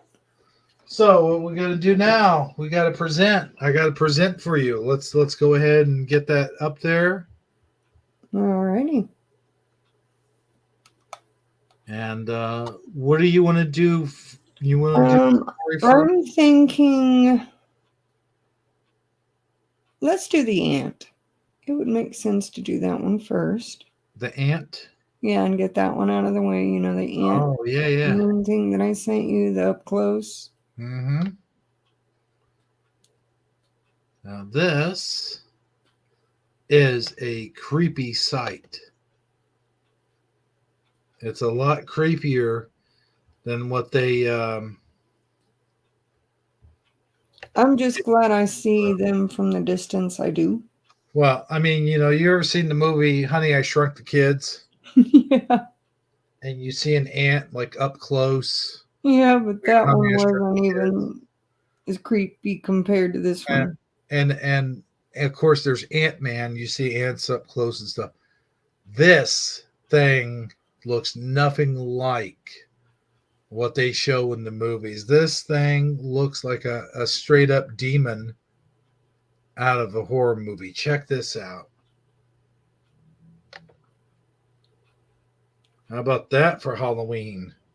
Look at that thing. Red eyes, sharp teeth. Image from a horror movie? Oof. Nope. That's the very real face of an ant. An ant.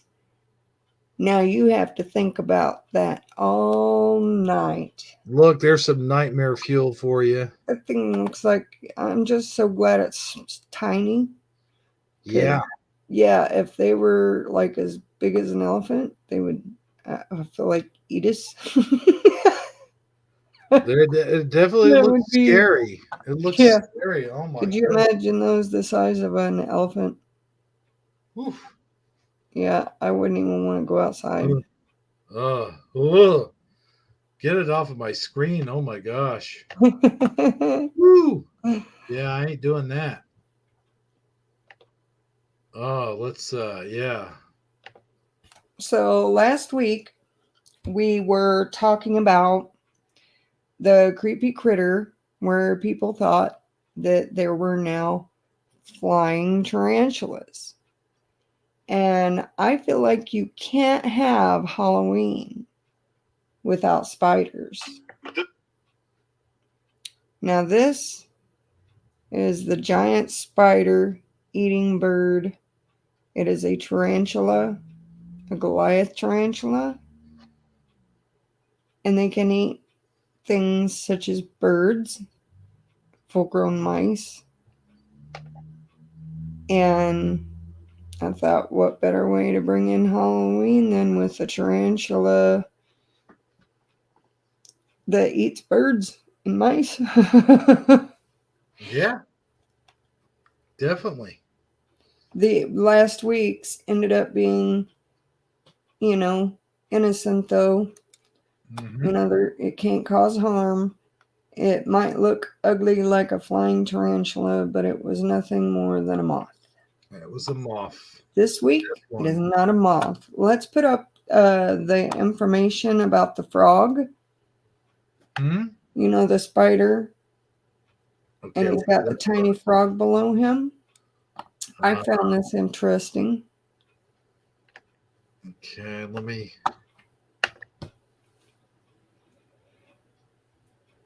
Oh, wait a minute. Hold on, I clicked that twice. Okay. Now, where is that at? That is above all the Garbage Pail Kids. Okay. Right above it. Get in there. Okay, here we go.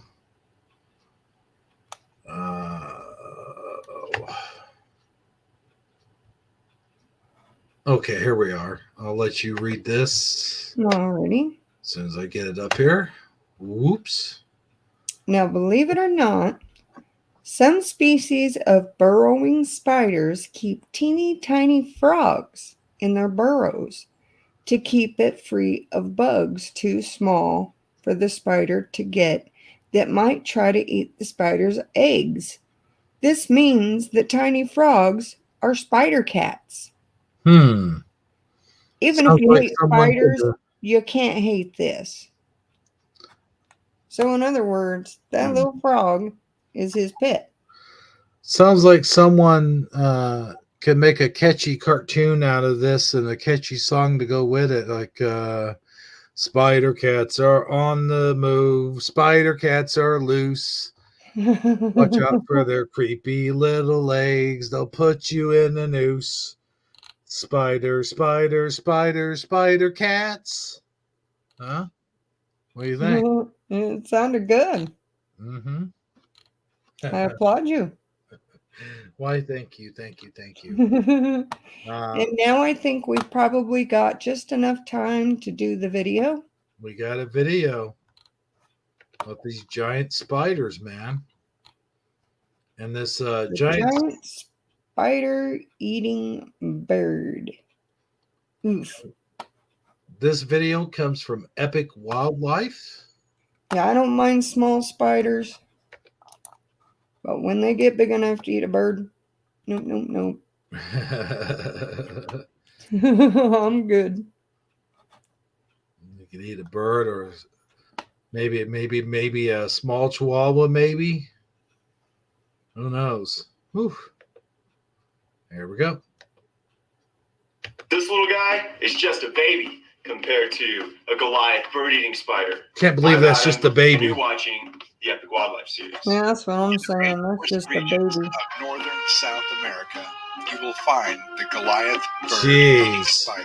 It is considered to be the If second that's a baby, I'm good with that. but may be the largest by mass. Its name derives from Victorian-era explorers who witnessed a spider eating a hummingbird. Female Goliath bird eaters mature in 3 to 4 years and have an average lifespan of 15 to 25 years, as Wow. opposed to their male counterparts who only live 3 to 6 years. The spiders lack tibial spurs, usually located on adult male spiders. These spurs serve to keep the fangs of the female immobilized during mating, so the female cannot eat the male, which the female bird eater is known to do. Wow. With a leg span of up to 12 inches, these spiders can weigh Oh over 60 no. ounces.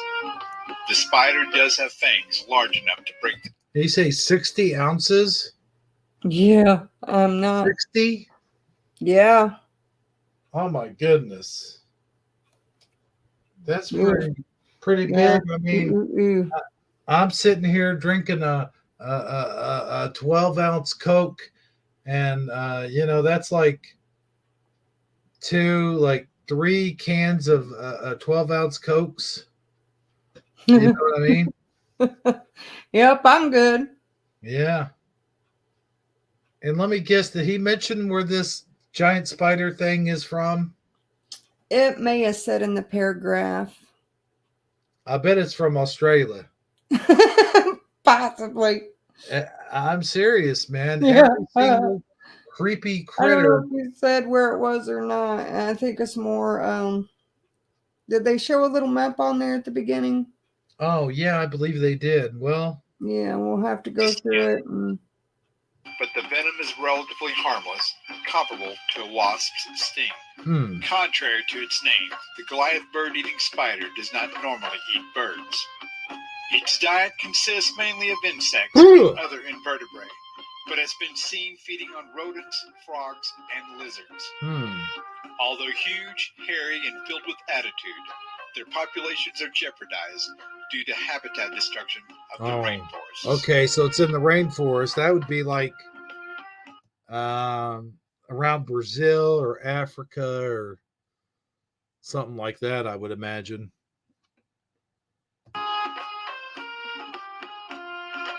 Well, there you go. There you have it. Oh.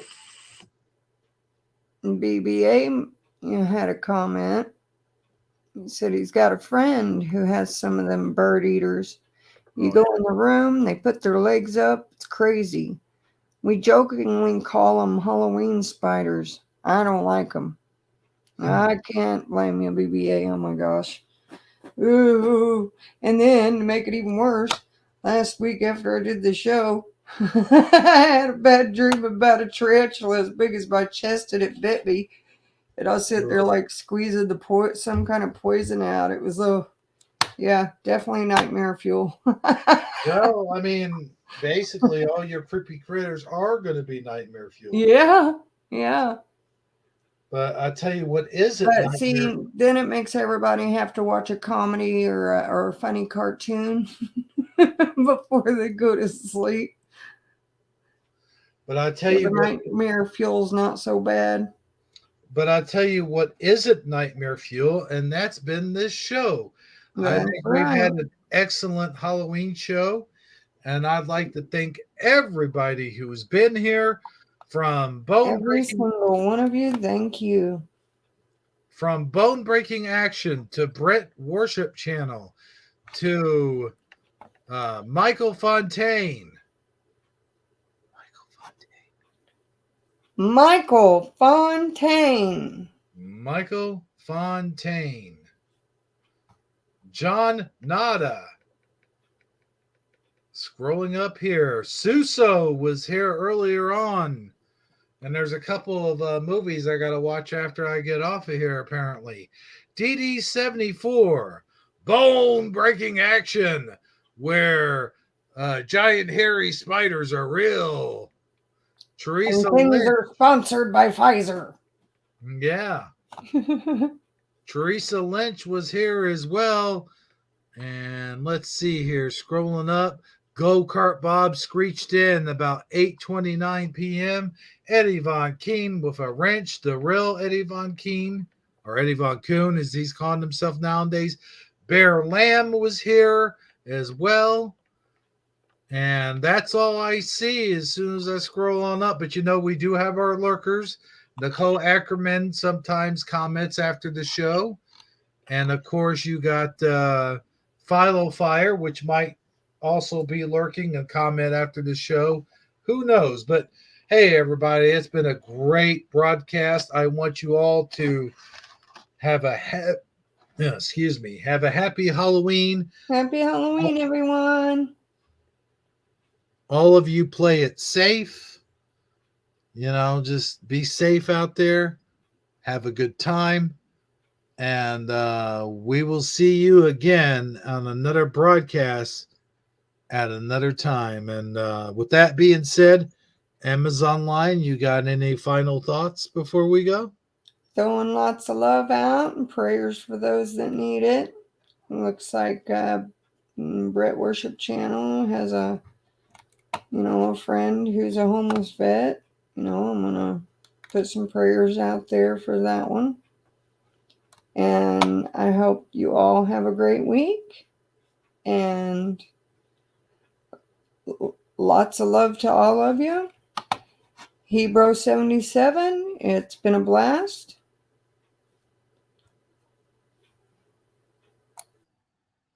It has been. And just we'll catch you next. We'll catch every one of you next time on Shifty Sunday. We'll be back to our regular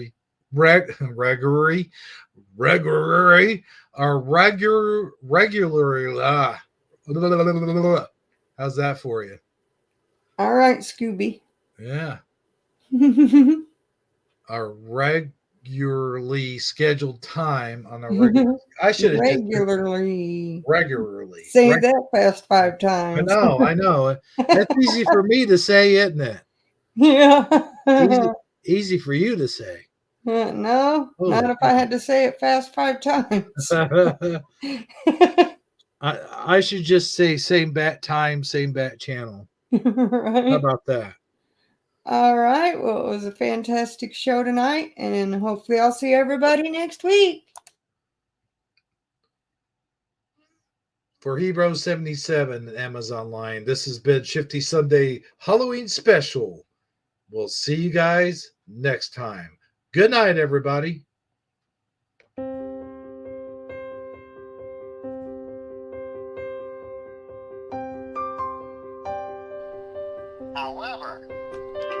However,